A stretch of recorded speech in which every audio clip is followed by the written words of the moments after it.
Залда киши калтырат, битте кишилерме? Бұл адам күнөөнү өзүнөн издейт, акылсыз адам бирөөнү издейт депчи. Анан Асанбеков ким деп өзүмдөн күнөөнү таптым. Көрсө, мен да бир пенде экем. Ысык чай ичсем, бир кийим алсам мактанам. Бирөөнүн кемчилигин көрсөм табалайм. Анан жанагы айтып аткан көйгөйгө бир салымымды кошуп койбойм. Бардыгыбыз эле бирдеме бер десе, мен да бер деп жүрүпмүн. 2 сом алсам 10 сом сурайм. Анан ойлоно тура мен ойлодум, бул Кыргызстанга мен өзүм эмне кылып койдум.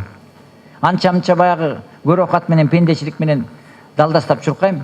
Бирок президентти күнөөлөйбүз, баарын күлөбүз, бир өзүм бир казыкка коюп коёкмун деп, өзүмдүн ким экенимди билип, биринчи күнөөнү өзүмөн таап, ошо 1 миллион мигранттын арасынан коомдук ишке салымды кошуп коюу багытына аттангам. Аттанарым менен жоро жолдошторум каршы чыкты. Бир туугандарым каршы чыкты. Көрсө баарыбыз эле айылына чөйрөдөгү окатты ойлойт экенбиз. А жанагы коомчулукка барыш үчүн балада 9 айда төрөлөт экен, бир күндө чечилбейт экен. Анан ошол оор ишке барсаң, бир кызды 2 жигит талашат эле, бычакташат экен. Анча-мынча кызыкчылыгы орнонгон адамдарда жол ачып бере бербейт экен. Мына маанисин түшүнгөндөн кийин өзүмдүн жана күнүмдүк окат тапкан досторум да басып кетишти. Анан баягы 18 жашымда бир армиядан келип, Афганистандан шинели менен окууга кетип аткан деңгээлиме кайра түштүм. Бирок ойлодум, ушу өзүмдүн күнөөмдү тапкан үчүн өзүм душман болбоюн. Эртеңки күнү бул менин парзым деп аттанган жолуман түшпөйүн деп 2010 жылы Кыргызстанга келгем. Асанбеков ким дегенин айтайын деп. Ал кезде эл кандай кабыл аласын мен деле билген эмесмин. Мен айткан сөздү түшүнгөнү барбы, түшүнгөнү жокпу деп. Бирок мындай бактым чоң экен, жан жөкөрлөрүмдө жок болчу, баягы жетин албай чуркаган элдин демилгеси менен бир аз төбөм көрүнүп калды. Анан бир жерде да өзүнүн ой пикирин айткан башка коомдук агымдар бар экен. Кадыр баркы менден өйдөрөөк экен. Бирок ошол демилгеме жараша элимин адамдын уюткусуна таянып, жаңыдан түптөлүп аткан ишти туура алып кетейин деп, мына бүгүнкү күнү ушу Асанбеков өзүң ким деген суроого жооп бергенге аракет кылып, бирок мамлекеттин түптөлүп кетүү багытына туура аттанганыма өзүм мына ишенип келдим. Эми экинчи суроо пайда болду коомдо. Бул Асанбеков ким деген? Биринчи өзүм ким десем, эми коомдон пайда болду. Асанбеков ким эми? Эмне салым кошуп койдуң деген суроо пайда болду. Ушу мамлекеттин өнүгөрүнө ишенесиңби деген суроо пайда болду. Ушу мамлекет өзгөрөбү деген суроо пайда болду. Мына ошол суроолорго мен так жооп берип, силер менен бир пикир алышып, коомдогу бир туугандарыбызга жеткизүүгө мен бүгүнкү күнү жыйынга чакырдым. Эми Асанбеков ким дегенин өзүм таптым. Бул өзүм кыргызмын. Кыргызстанга кошо турган, салым бере турган милдеттүү адаммын. Кыргызстандын эртеңки келечегине ишенген ишеним менен ошого эмгегимди көрсөтүүгө даярмын деген өзүм жооп таптым. Эми Асанбеков ким дейт? Асанбеков адам акыл эсине жараша турмуш курат экен. Ата энеси тарбия берет экен. Акыл эси болсо окат кылып, акыл эси жок болсо атасы калтырган үйдү таштап кетет экен. Асанбеков ошо акыл эсине, тажрыйбасына таасир кылып аткан, ошол жерге салымын кошуп аткан коомдук ишмер. Мен силерге бекер окат да бере албайм. Президент да бага албайт, мен да бага албайм. Бирок туура багытты көрсөтсөм, туура бир жолду көрсөтүп тажрыйба берсем, бирөөнүн окатын карап кемсинбей, кадыр баркын сактап, эртеңки күнү мамлекетти түптөй турган мамлекет болорубузга ишенген мен бир мугалиммин. Экономика эмне экенин айтып бердим. Экономика бул эл өзү экен. Эмне салым кошуп атканын айттым. Ошол чет өлкөдө өнүккөн мамлекеттердин терс мамлекеттерине барбай туура багытка кете турган сабагын берип аткан мугалим болдум. Анан ошол мугалим мектепке барып иштейт экен. Мектептен адамды санаганды, иш кылганды үйрөтөт экен. Бирок коомдун аң сезими мамлекет түптөйт экен. Ошол коомдун аң сезимин түптөй турган уюм партия экен. Анан аягында түшүндүм, партия бул мектеп экен. Мына ошон үчүн Мекен ынтымак деген мектеп ачкам. Бул акча чыгарган же кирпич чыгарган завод эмес. Өзүңөр окшогон бир туугандарды бириктирип, жанагы улуттук баалуулукту туура негиздеп кете турган Мекен ынтымак партиясынын мугалимимин. Ошол мугалим сиздин астыңарга бүгүн отчет бергени келди.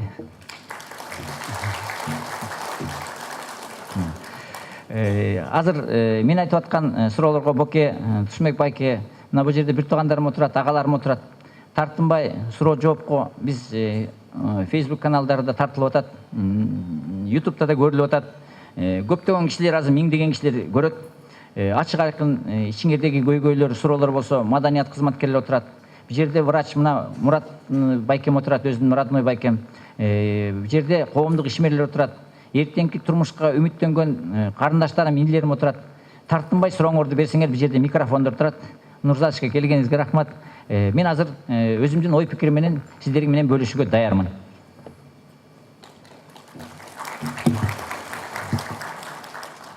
Бияка балдар микрофон берип, жардам берип тургула. Жаштардын баары көбү келмегиле, эме жанагы дүйнөлүк чемпионатта бир согуш болуп, анан интернеттерин көрөлү байке деп жазышты.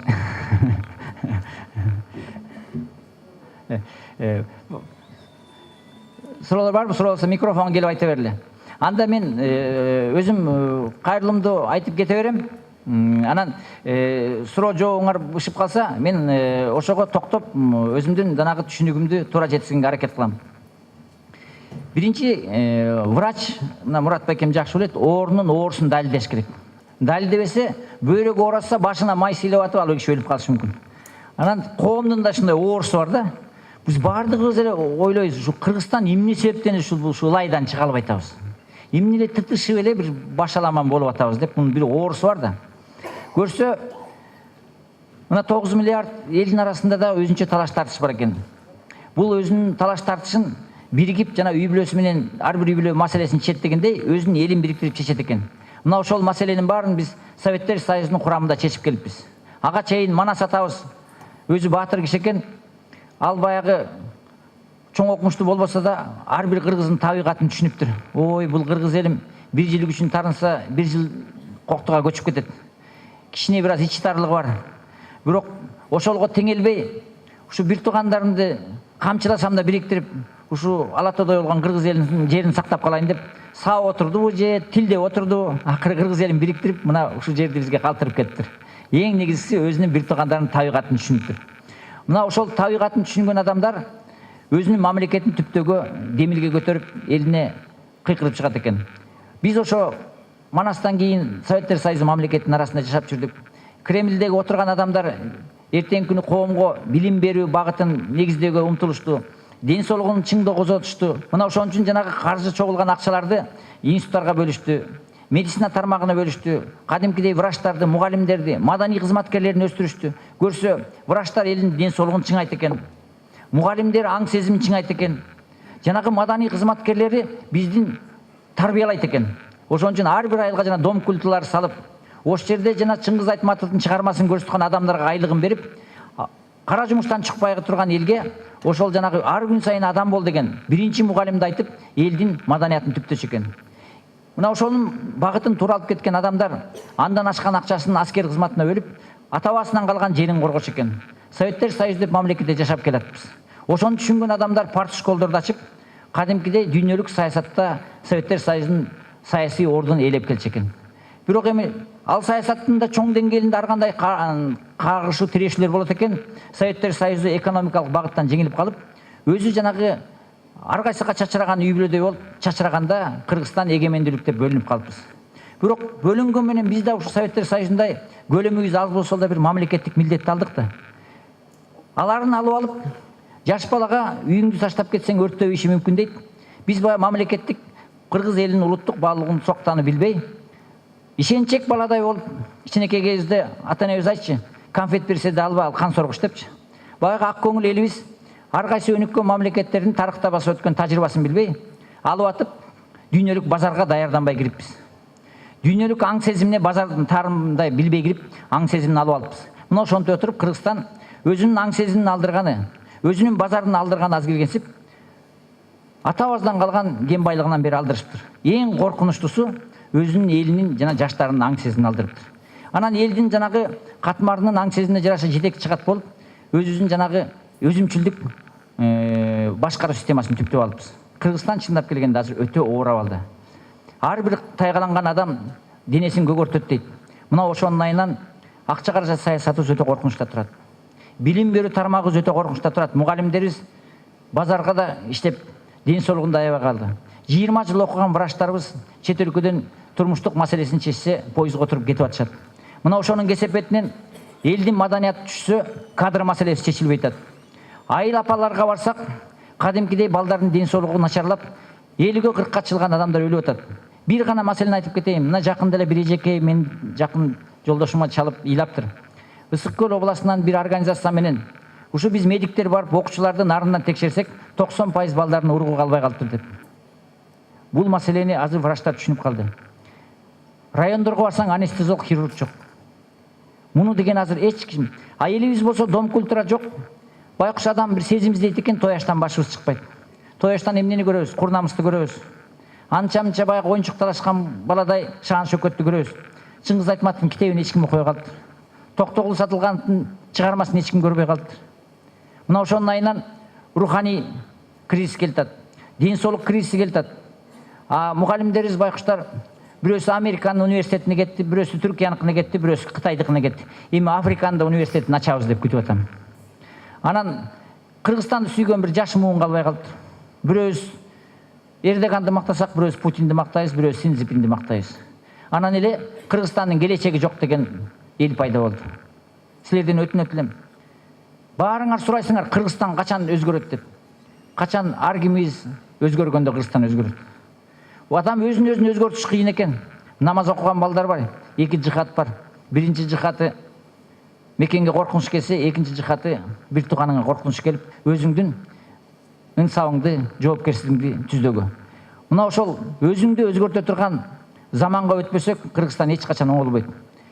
Бул маселе оор экенин билем. Мындан 8 жыл мурун келатканда бир жагым айтты, барба темке. Пендечилик кылып, Афганистандан түрү келдиң эле, ушу шинели менен келип отуруп Москвада үй салдың эле. Тынч жашай берчи деп. Бирок жанагы мусапырланып, кыйналып жүргөн карындаштарымды көрүп, жүрөгүм чыдабай, ары карап ыйлап, бери карап күлүп атып, Асанбеков ким экенин билип, өзүмдү өзгөрткөнгө аракет кылдым. Бул оор маселе. Силерден өтүнөм.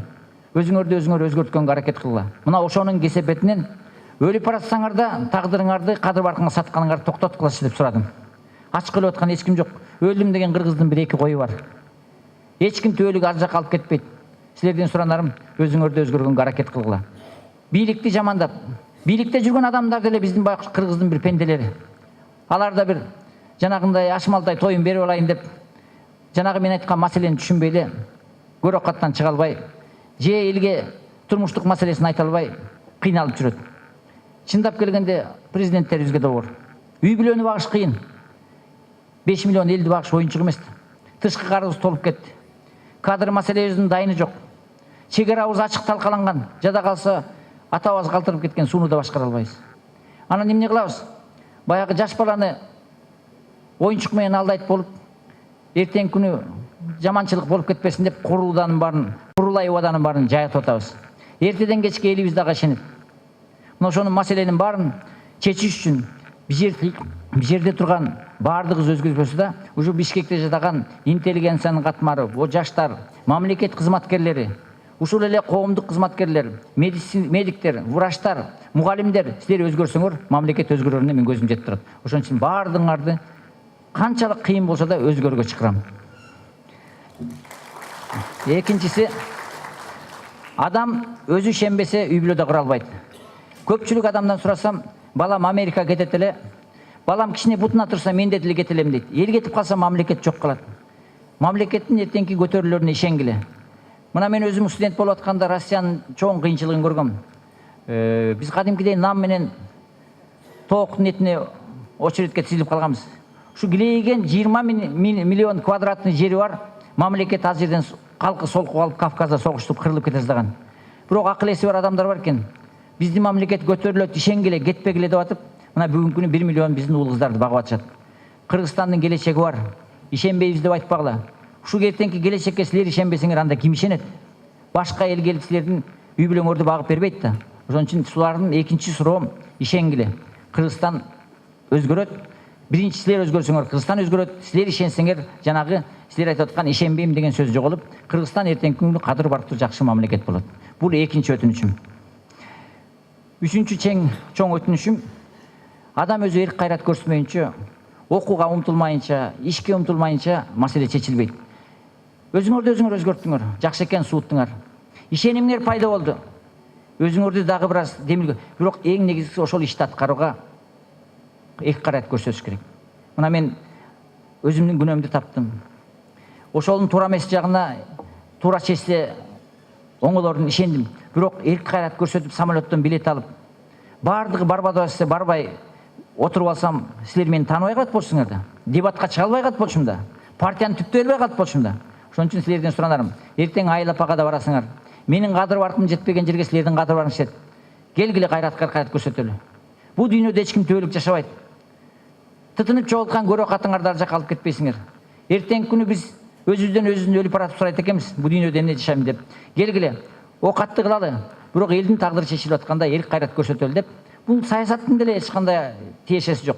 Жок дегенде жана коомдун маселеси чечилип атканда бала бакарыңар менен чай сорпоңорду ичип, эрк кайрат көрсөтүп, туура чечим чыгарып коюңарды өтүнөм. Мына ушул 3 маселени чечсеңер, кадимкидей биз бирөөнүн көзүн карабаган татынакай бир үй бүлөдөй болгон мамлекет болобуз. Мына силерден өтүнүп, бүгүн кайрыла турган өтүнүчүм ушул. Мына жаштар келип атат, жаштардын өзүнчө маселеси бар, коомдук кызматкерлер. Анан Айбек, сурооңор болсо, мен эми суроолор көтөрөлү.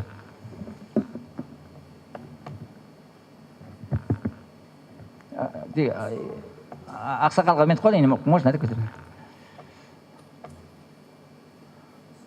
Саламатсызбы, агай?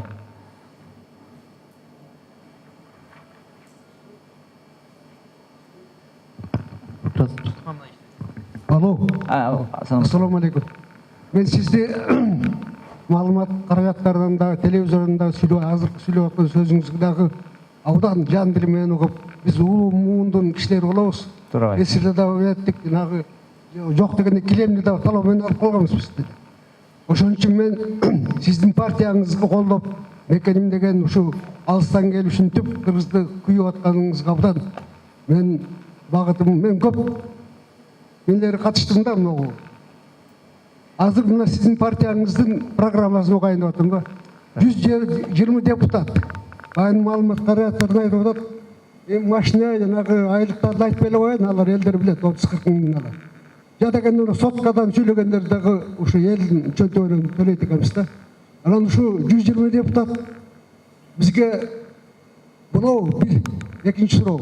Инвестиция жөнүндө. Мына Кытайда 2 миллиард доллар асфальт калыптыр. 1,8 деп атат. Жол куруп атат, жакшы. Анан багы бир маалымат кетти, мен газетте окуйм да. Шри-Ланкада ушундай 2 миллиарддан ашык карыз болуп калыптыр, төлөй албаганда bir rayon жерин тартып алыптыр Кытайда. Биз ошондой барып кептелип калбайбызбы? А неки үчүнчү суроо мына кен байлыктар. Биз Кумтөрдөн канча жылдан бери талашып жүрөт, эч ким албай койду. Ушу өзүбүздүн байлыгыбызды биз бөлөктөргө жем болуп жүрө беребизби? Эми сиздин мынагу берде отурган адамдар, жаш партия деп баягы бийликке турган кишилердин эле ушу толуп калчу элдер. Мен көп көрдүм да. Азыр сизди мен кубаттап аткан себеби ошол сизге ишенип, ушу мекеним Кыргызстанды алып кетет деп абдан чоң үмүт менен келдим да. Рахмат. Ошон үчүн мен сизге мындан ары абдан бакат партиянын жолу ачык болсун деп, дөөлөттүү Кыргызстанды курат деп мен ишенем. Ошон үчүн ушу суроолорго жооп берип койдуңуз. Рахмат агай. Кыргызчада абдан так сүйлөйт экенсиз. Мен буну китеп басмасында иштегем да, 40 жыл. Но сөздүн ар бир маңызды депутат отургандар чалакайым да. Бирде орусча, бирде кыргызча сүйлөп атат. 120 депутат. Ошо 10% эле билимдүү, калгандары отурат жөнүндө. Ягы биздин айым айткандай базардан келген депутаттар да көбү. Чөнтөгү күчтүү, сиз айткан. Эми ошо акчанын кулу болбой биз өзүңүз айткандай аң сезимдүү жакшы Кыргызстан болуп 5 миллион эл деген Кытайдын бир району эле 30 миллион экен. Ошого татыктуу болуп, жакшынакай болуп, өзүңүз айткандай эр манас менен сиңиз айткандай эл турганда биз ошого абдан татыктуубуз да. Мен сизге ишенип жанагы Ыразактын сөзү менен түгөтүп коеюн. Биз ошо эл таза болсо, баарыбыз таза болобуз. Туурабы? Туура. Ошо рахмат. Рахмат. Биздин агай өзү жазуучу агай деген көрөгөч байкоочу болот. Жана коомдо болуп аткан маселенин эң орчундуу темаларын көтөрдү. 120 депутат көппү, азбы? Ушунун маселеси көп талкууга салынат да. Бай болсок 500 депутат деле багабыз. Кедей болсок 5 депутат да бага албайбыз. Баягы орустун макалы бар, от собачьей жизни как собаки деген дейчи. Ошон үчүн жана мен айткан маселени чечсек, эми албетте чыгашаны көбөйтпөш керек. Ар бир оокаттын өзүнүн бир чеги болот дегендей. Мына азыр экономика жок, казына бош турганда жана 120 депутат аябай анча-мынча ээн эркин басып койсо, биз ансыз да араң турганда коом солкулдап атат. Өзүбүзгө тамак жетпей атса ушулардын бир чалчактаганы бүттү депчи. Менин философиям кичине башкачараак. Жана партиянын программасында айтып калбадыбызбы? Негизги партияны бизди жанагы убагында Ленин атабыз түптөптүр. Кытайды багып атат. Бул партия деген түшүнүктү билиш керек экен да. Азыр айтат, эми партия деген эле жаман экен, кокуй бир башка жагын өтөлү депчи. Мажоритарный жагына деп. Эми легендарный парламент мажоритарный болуп баштабадык биз, билесиз аксакал. Анан ошол аксакалдарыбыз деле жана парт школдорду бүтпөй, мамлекеттик маселени түшүнбөй, кумтөрдү алдырып ийбедик. Каратып турчу. Анан президенттик болдук. Аскар Акаевичке ишенип. Президенттерди кубаладык. Анан чет өлкөдө күлүп атат, президентиңер жамайламай эле элиңер жаманбы депчи. Андан багы оозу күйгөн сүт үйлөп ишет болуп, партия деген көттүк. Чындап келсе партия деле түптөбөппүз. Анча-мынча көрөкаттын эсебинен чуркайт экенбиз. Бир руханий багытыбыз жок, коомдук бир кызыкчылык жок. Партияга деген ар бир адам салым кошот да, ошол партияны Ленин атабыз түптөптүр. Бул кандайча түптөлүп калды? Ленин деле саясатчы болоюн деген бир ниети жок экен. Орустардын бир байларынын турмушу түптөлгөн балдары чет өлкөгө билим алганы барат экен. Азыр биз Кытайга жиберип атпайбызбы, Америкага? Анан башка турмушту көргөн адамдардын аң сезими ойгонот да. Анан ошо орустун дворяндарынын балдары келип, декабрист деген коом түшүп, Англияда метро салып аттыр. Мындан 200 жыл мурун. Биздин калк токойдо жашап атат. Бул эмне деген адилетсиздик? Биз ушул адилеттүүлүктү падышага жеткизели деп декабрист болуп, байкуш ушу байлардын балдары, билимдүү балдары Кызыл аянтка чыгыштыр. Анан падыш эмне кылат? Анын тегерегинде да сүмбүл акалар көп экен. Баягы каймакка колун салган байкуштар. Анан ошол билимдүү адамдардын Европада билим алган балдарын аттырып салыптыр. Ошолордун ичинде Лениндин Александр деген бир тууганы бар экен. Ал Керенский деген жанагы убактылуу өкмөт түптөгөн экөө бир Ульяновскада гимназияда окучу экен. Анан ызаланып калат да. Мына азыр биз каматып атабыз бири-бирибизди. Анан бир туугандар чыгат да. Жалал-Абадтын намысы бар, Таластын намысы бар, Көлдүн намысы бар. Анан Ленин да ошентип намыстанып калыптыр. Ушу окуучу кезинде мен агамды эмне үчүн өлтүрдү? Мен падышаны сыйлачымын да депчи. Анан акылдуу адам амалдан чечим чыгарат да. Падышага барсаң мылтыгы бар экен. Куралы жок барсаң алтыны бар экен. Анан Александрдай болуп барсам мени да атып салып, атам байкуш томолой балдары жок калып калат экен деп, ушул маселени чечүү багытын ойлонуп отуруп, жанагы Маркс деген еврей жазган Маркстын теориясын таап алыптыр. Энгельс менен Маркс бул еврей болгон, бул акылдуу калктар болгон. Анан акылдуу бою 1,5 метр болгон Ленин атабыз Европага барып, Маркс эмнени жазыптыр? Бул байлар менен кедейдин кызыкчылыгы эки башка. Байлар мамлекетти алсыратат. Алсыратып акча каражаты менен өзүнүн кызыкчылыгын коргойт. Кедей мамлекеттер, кедей адамдар өзүнүн кызыкчылыгын коргосо, булардын бир чоң маселе бул чаржайыт болуп кетет. Алардын байлар атайлап чачат. Табигатын билип алган. Анан байлар өкмөттү алсыратса, байларды көзөмөл кыла турган мамлекеттик система болбой, өзлөрүнүн ыңгайлуу жашоосун түптөйт. Ошондуктан мамлекет бул карапайым элге керек экен. Карапайым элдин укугун коргойт экен деген Маркстын теориясын алып, ошол Маркстын теориясы менен партия түптөйт. Анан партия деген эмне? Бул коомго бир багыт берет да. Бул Ленин үчүн барган жок да. Ошол 95% мына бүгүн биздин элде кыйналып турган элдерге турмуш багытын көрсөтүптүр. Айланайын дыйкандар, эртеден кечке чөп чаап, ден соолугуңар кетет, жериңер жок турбайбы? Мен силерге жер берем. Айланайын жумушчулар, завод фабрикада белиңер катып, балаңарды бага албай өлүп атасыңар, мен силерге татыктуу жумуш ордун берем. Силердин да балдарыңар билим алыш керек. Эгерде жана мен айткан багытка оосуңар, ар бир адамдын үй бүлөсү бекер билим берем. Ар бир үй бүлөнүн адамы ден соолугун чыңаш керек, бекер ден соолук берем. Бирок ошол максатка коммуна болуп биригип, коммунизм жолу менен барабыз деп элди күтөптүр. Ленин үчүн барбаптыр. Ошол 1,5 метр бою бар тазбаш атабыз капиталисттер менен карапайым элдин ортосундагы классовый согушту баштаптыр. Ар бир адам өзүнүн кызыкчылыгын көрсөт экен да. Мына ошонун негизинен бөкөсүн айттым. Урматтуу бийлик өкүлдөрү, урматтуу бир туугандарым, бийликке жамынып алып, бир туугандарыңар менен, жора жолдошторуңар менен өзүңөрдүн жеке тоокканыңарды салып алып, мамлекетти талкалаганды качан токтотосуңар? Ар бир адамдын кадыр баркы турмуш сыйы өзү үчүн ыйык. Анткени силер мамлекетти түптөп кетүү, элиңердин келечегине ишенбейсиңер. тымызын көрөкат чогултасыңар. Эртең күнү турмуш сыноосуна чыдабай, эл толкуса кайсалап жер таппай калбагыла деп. Мына ошол элдин толкунун Ленин атабыз партия деп толкундаткан.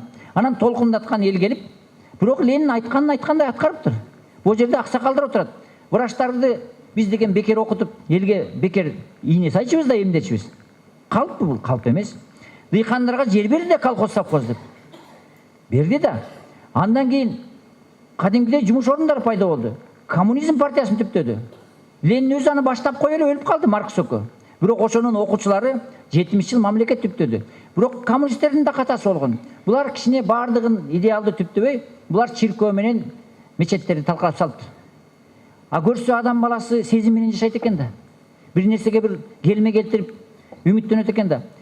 Ушул бир чоң катасын кетирип алыптыр. Экинчиден, коомдук байлык деген болот экен, жеке байлык деген. Коомдук байлык бул ата-бабадан калган жер, суу, кен байлыктар экен. Мына ушул байлыктар бул коомдук байлык болуп калып, мамлекеттин казынасы түшүп келген. Бирок коммунисттер бир аз өтө эле баша чаап кетип, адам калпак тиксе да аны мамлекеттик кылып коюптур.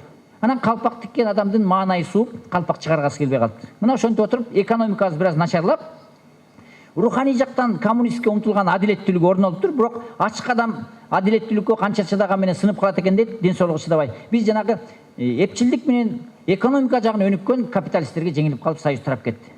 Бирок биз да капиталист өлкөлөрдүн өнүгүүсүнө түрткү болдук. Анткени Ленин келип 8 сааттык жумуштук укукту бекитти. Аял менен эркектин укугун бекитти. Жанагындай адилеттүүлүктү орнотуп, жумушсуз калбаган эл болбой, жакшы шарт түптөлдү. Анан капиталисттер да коркот да. Коммунизмдин идеясы бүт дүйнөгө тарады. Тараганда коммунизмге коркунуч Гитлер менен катуу тартип менен. Анан Сталин алып келди. Анан Рузвельт байкуш капитализм мамлекетинде кризис башталды. Америкада депрессия болгон, билесиңерби, 30-жылы. Жана боксер жөнүндө кино көрдүңөр беле? Байкуш чемпион үйүнө нан алып келе албай баласы ачка калган. Анан Рузвельт деген акылдуу адам экен капиталисттердик. Кагылайын элим деп радиого отуруп алып. Эгерде байлар кедейлерге окатыңар менен бөлүшпөсөңөр, фашизм менен коммунизмдин толкуну бизди сыйпап кетет деп айтып, ошол Рузвельт, Морган Стенли, General Motors деген компаниялардын баарын акчасын жанагы жол салууга айдап, казынаны адилеттүү бөлүштүрүп, мына Американы сактап калды. Алар да 8 сааттык жумуш киргизди. Адамдын укугун киргизишти. Налогторду, салыктарды өзгөртүштү. Ошентип отуруп, бирок коммунисттерди эмне менен жеңип кетти? Булар чиркөөлөрдү талкалаган жок. Коомдук байлыкты калтырды. Мисалы үчүн Кытайда жер сууга эч ким энчилебейт. Бирок адамдын колунан чыгып аткан карандашты менчик кылып, бул сапаттуу чыгарсын деп жеке менчикти калтырышты. Мына ошентип отуруп, капиталист мамлекеттери аягында социал-демократ болушту. Анан адам өзгөрүп турат экен да, кийим алмаштырып, тишин тазалап. Мына капиталисттер социал-демократ болду. Социал-демократтар коммунисттердин жакшы жагын алып, экономикасын өнүктүрүп, коммунисттерди жайлады. Анан коммунисттик партиялар жеңилгенден кийин алда өзгөрүш керек да. Өзгөрбөсө талкаланат. Советтер Союзу талкаланып кетти. Кытай эл акылдуу экен. Чиркөөсүн сала баштады. Кытай эл акылдуу экен. Коомдук байлыгын сактап калып, кийим тигип атса, аны жеке менчик кылып, мына Кытай бүгүнкү күнү социал-демократтар жеңип атат. Мына Америка менен Кытайдын ортосунда соода согуш жүрүп атат. Кытай баарыбызга ички көйнөктөн бери кийгизди. Мына коммунисттер башкарып атат. Адам өзгөрүп турбаса, билим алып турбаса, партия түптөлбөйт экен. Мына партиянын ушул философиясын түшүнүп агай. Мекен ынтымагы партиясына биринчи идеологиялык багыт бекиттим. Идеология деген эмне? Адамдын бир ыймандуу сезим умтулуусу. Адилеттүүлүктүн тирегинде ынтымакка келели деп айттым.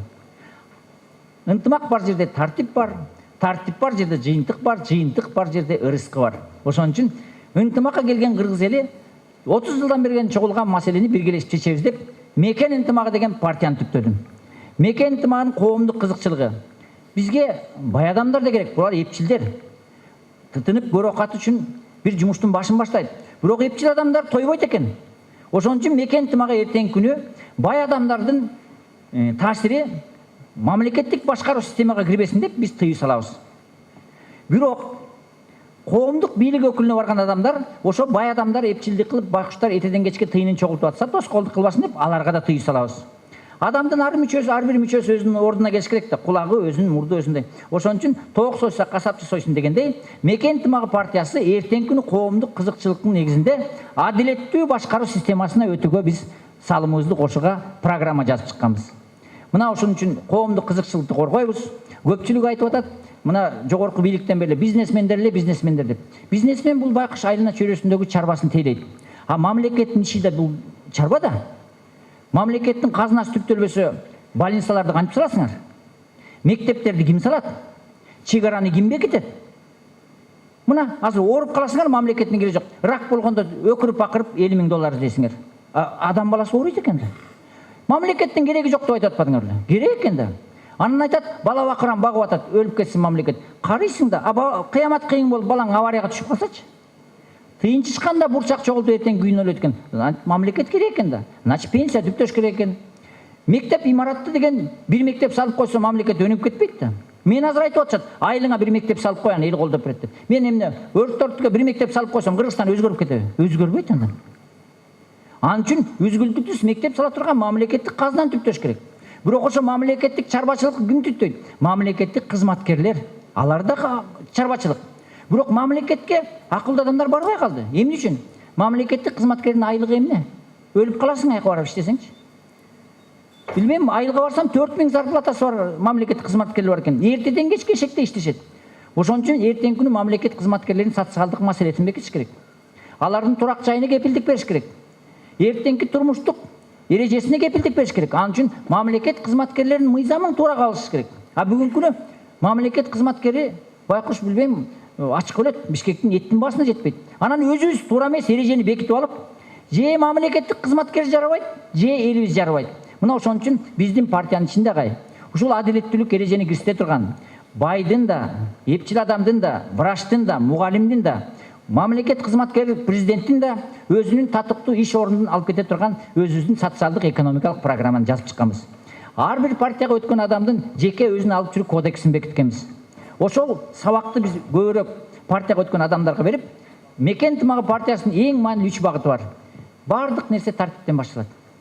Биринчи убадабыз бул тартип. Чогулушка келсек, убагында келели. Бирибизге болгон сый болсун. Экинчиси, жанагы келечек үчүн салымыбызды кошолу. Кичинекейден салым кошобуз. Көп түкүрсө көл болот дейт. Бирөөнүн курулай үмүт күтпөйлү. Анан үчүнчүсү, жана мен Лениндей болуп жазып чыккан Кыргызстандын эртеңки күнү өнүгүп кетүү багытындагы программасын окуп үйрөнөлү партшколдон. Анан ошол окуп чокуган балдар, тартиптүү балдар, биз эл ишенимине жетип калсак, бийлик деген бул элдин ишеними. Ошол балдар мамлекет кызматкерлери болуп, татынакай элибизди туура багытка алып кетип, экономикасы өнүктүрсө деген Мекен ынтымагы партиясын түптөгөн. Биз деген курулай убада бербейбиз. Мекен ынтымагынын программасынын негизинде айыл апага жол салып бербей, жол салганды үйрөтөбүз. Үй салып бербей, үй салганды үйрөтөбүз. Чек-ара салып бербей, чек-араны коргогонду үйрөтөбүз. Мына ошентип отуруп, биздин партия мамлекетти алып кетүү, татынакай кадрларды өстүрүп чыгатуу өзүнчө бир мектеп. Мына Мекен ынтымагы партиясы ушундай. Экинчиси, депутаттар боюнча айтып кетейин. Эгер чын эле окатыбыз кем болсо, депутаттарды багабыз албетте. 300дөн ашык эглегендерди парламентте бакканбыз. Эми азыркы жагдайга жараша албетте бул эми кичине кыйынчыраак. Москва шаарында 20 миллион киши жашайт. 14 миллион киши катталган, мына Боке билет. 33 эле депутаты бар. 20 миллион кишини тил табышып, жанагыдай КТРдан кыйкырышып өкүрүшпөй эле 20 миллион элди багып атышат. Анан өзүңөр чечип алгыла, көппү азбы. Анан мен парламенттеги бир туугандарыма жаман көрүнбөйм. Алар деле чабалактап байкуштар эртеден кечке актанат, кээде боорумду оруйт. Телевизорун түшпөй, костюму тытылганча чуркашып. Анан Кудайдын азабы экен да, акыл эсиң жетпесе тытынат экенсиң. Мен чындап келгенде 120 депутатка боорум оруйт. Үчүнчү багыт инвестиция тармагы айтып калды. Тытышкан үйгө тамак таш болбойт. Кошунаңды келбейт. Бирибизди камап тытышып атсак, ыркырашып бурушуп атсак, инвестиция келбейт. Кантип инвестиция келсин? Инвестиция алып келген адам өзүнө бир кепилдик алыш керек. Өзүнүн бир келечегин көрүш керек. Алда бир күжүрмөн киши. Ушул жерге бир өзүмдүн салымымды кошоюн, тажрыйбамды алып келейин деп. Алгачкы биз мамлекеттин ичинде туруктуулукту бекитишибиз керек. Ошол инвестиция өнүгүп кете турган проектлерди жана өкмөт кызматына иштеп чыгыш керек. Эмне үчүн инвестиция келбей атат? Бир эле мисал менен мен силерге аныктап берейин. Мына орус, казак, Белоруссия мамлекети менен Бажы союзуна кирдик. Киргенде ар бир үйлөнүн өзүнүн окатындай Путин да бизге кепилдик берип кошулганыңар үчүн рахмат деп 1 миллиард 200 миллионду биздин мамлекетке берди. Ушуну иштетип алга деп инвестиция. Эч кандай бир пайызы эчтекеси жок эле. Эми бирок коргош үчүн мамлекет ишет. Жада калса жетекчисинде биздин мамлекет башчылары мындай өкүл кылып көрсөтсө, Бажы союзу колдоп берет. 1 жыл күттү. Ошо 1 миллиард 200 миллионго бир проект иштеп чыккан жокпуз. Анан Путин аны 500 миллионго арзандатты. Шаарыбыз талкаланган. Каракол шаарына барып, Ошко барсам люктар ачык түшүп кеткен балаңды таппайсың. Жолдорубуз талкаланган. Мына проекттер толуп атат, 1 эмес 100 миллиард да бизге жетпейт. Ошо биздин мамлекеттик институттардын эми аларды күнөөлөбөйм. Даярдаган жокпуз, билим алган жок. Ошол мамлекеттин талкаланган проектин иштеп чыгып, ошол акчаны колдоно албай койдук. Анан эмне кылат? Арзандатты. Эртеден кече КТИР айтат, теплица сал, анан тооккана сал деп. Анан анча-мынча бир теплица салды байкуш балдар.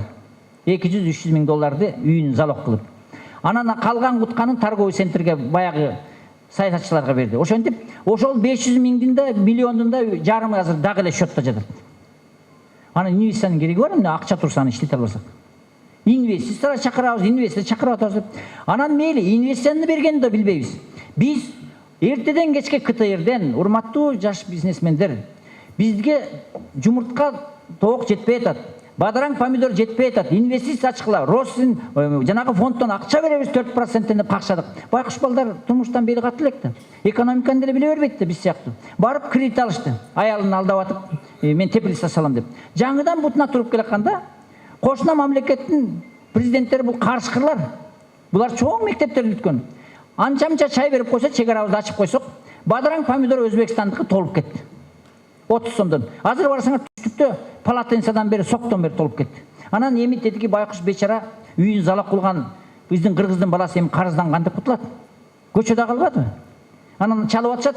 Байке эмне кылабыз деп, өкмөтүңөр сотко берилген. Өзүлөрү ал деп коюп, кайра токтон чыгарып чегераңарды ачып койду. Анан ушунун баарын проект жок болсо, бир бала казыкка калса анын казыгына колуна чапсаңар, кайдагы инвестор келет? Кыргыздын улуттук ишканасын колдобой атсаңар. А чет өлкөнүкү бириң өлүп бириң калды дейт. Мына баардыгыбыз айтып атабыз Кытайдан акча алабыз деп.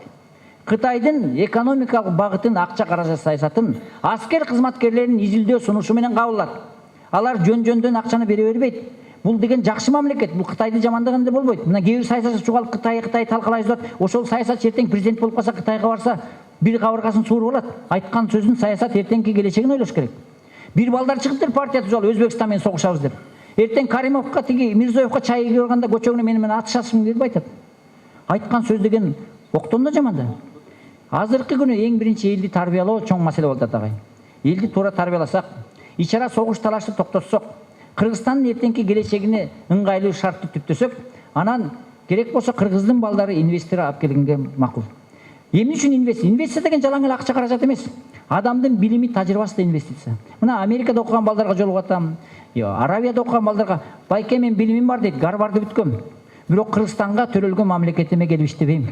Иштейин десем, же турак чай бербейт, же туура айлык бербейт, пиво ташытып коюп атат. Андан көрө ушу Америкада жашап турайын деп. Ошон үчүн бизге биринчи акыл эс инвестициясы келсин. Өзүбүздүн нукура жарандарыбызга шарт түптөйлү. Анан ынтымактуу үй бүлөгө конок келет дейт, сулуу кызга жигит жуккайт дейт. Анан сиз айткан үчүнчү маселе инвестиция булагы адилеттүүлүктүн негизинде чечилет. Ага мен өзүм көзүм жетип турат. Дагы суроо берейин. Саламатсызбы агай? Агай, тиги жаш жигит суроо берсин, андан кийин. Саламатсызбы агай? 22 болом, атым Каныбек. Рахмат. Мен да Ысык көлдүн кулдуну, Оттук айылынан. Ушу менен агай сиз менен экинчи жолу көрүшүп атам. Биринчи жолу сиз менен Москвада көрүштүм эле. Руден деген университетте. Эсиңизде керек. Чыңгыз Айтматовдун 90 жылдыгында. Форумда болгонсуз, рахмат. Ошо Руденде окуйм, анан ошо бүгүн экинчи жолу жолугуп атып, ошону айттыңыз эле, ошо жер тоголок, дагы жолугабыз деп атайын келдим эле. Анан агай ушу мен деле баягы Кыргызстан тууралуу суроо бергим келген жок. Качан өнүгө тандайсыз болгон көлдүк болгондуктан ошо көл маселеси да. Ошо тиги көлгө барганда аксакалдар айтып калат да, тиги ушу көлүбүз, биздин Ысык көлүбүз ушул аябай ырыс кылуу жер, ушу Ысык көл эле көлдүктөрдү өнүктүрүп коет эле, көтөрүп коет эле депчи. Ушу эмне үчүн биздин Ысык көл баягы башка областтар менен кандай тең деп айта албайм, мен баягы өнүгүп кетпейт. Ушу көлдүн эсебинен элечи. Бул биринчи суроом. Экинчи суроом анан тиги быйылкы жыл региондорду өнүктүрүү жылы деп жарыялады президентибиз. Ошол мурун тарыхты байкап көрсөм, башка жетекчилер дагы ушул программаны караптыр да. Ушуга канчалык туура экенине, ушул программа ишке ашарына баягы көзүңүз жетеби деген оюңузду билейин дедим эле. Анан агай үчүнчүдөн эме көлдүктөрдөн да көп саясатчылар чыккан. Болот Мамбетов, Жусуп Абдрахманов, анан бизде көлдүктөрдө да үмүт бар да. ушул сыңары саясатчылар сыяктуу бир саясатчы чыкса депчи. Анан сиз айткандай баягы адамдын сезимин алсаң, адамды кулгап кетсиң да баягы.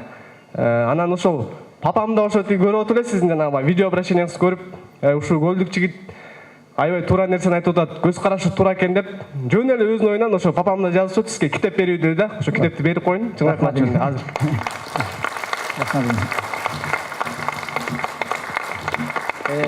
Мына РУДН'де окуганбыз, мен ушундай Чыңгыз Айтматов анда кандай форумдарга көп барам, жоголуп калабыз Москвадан.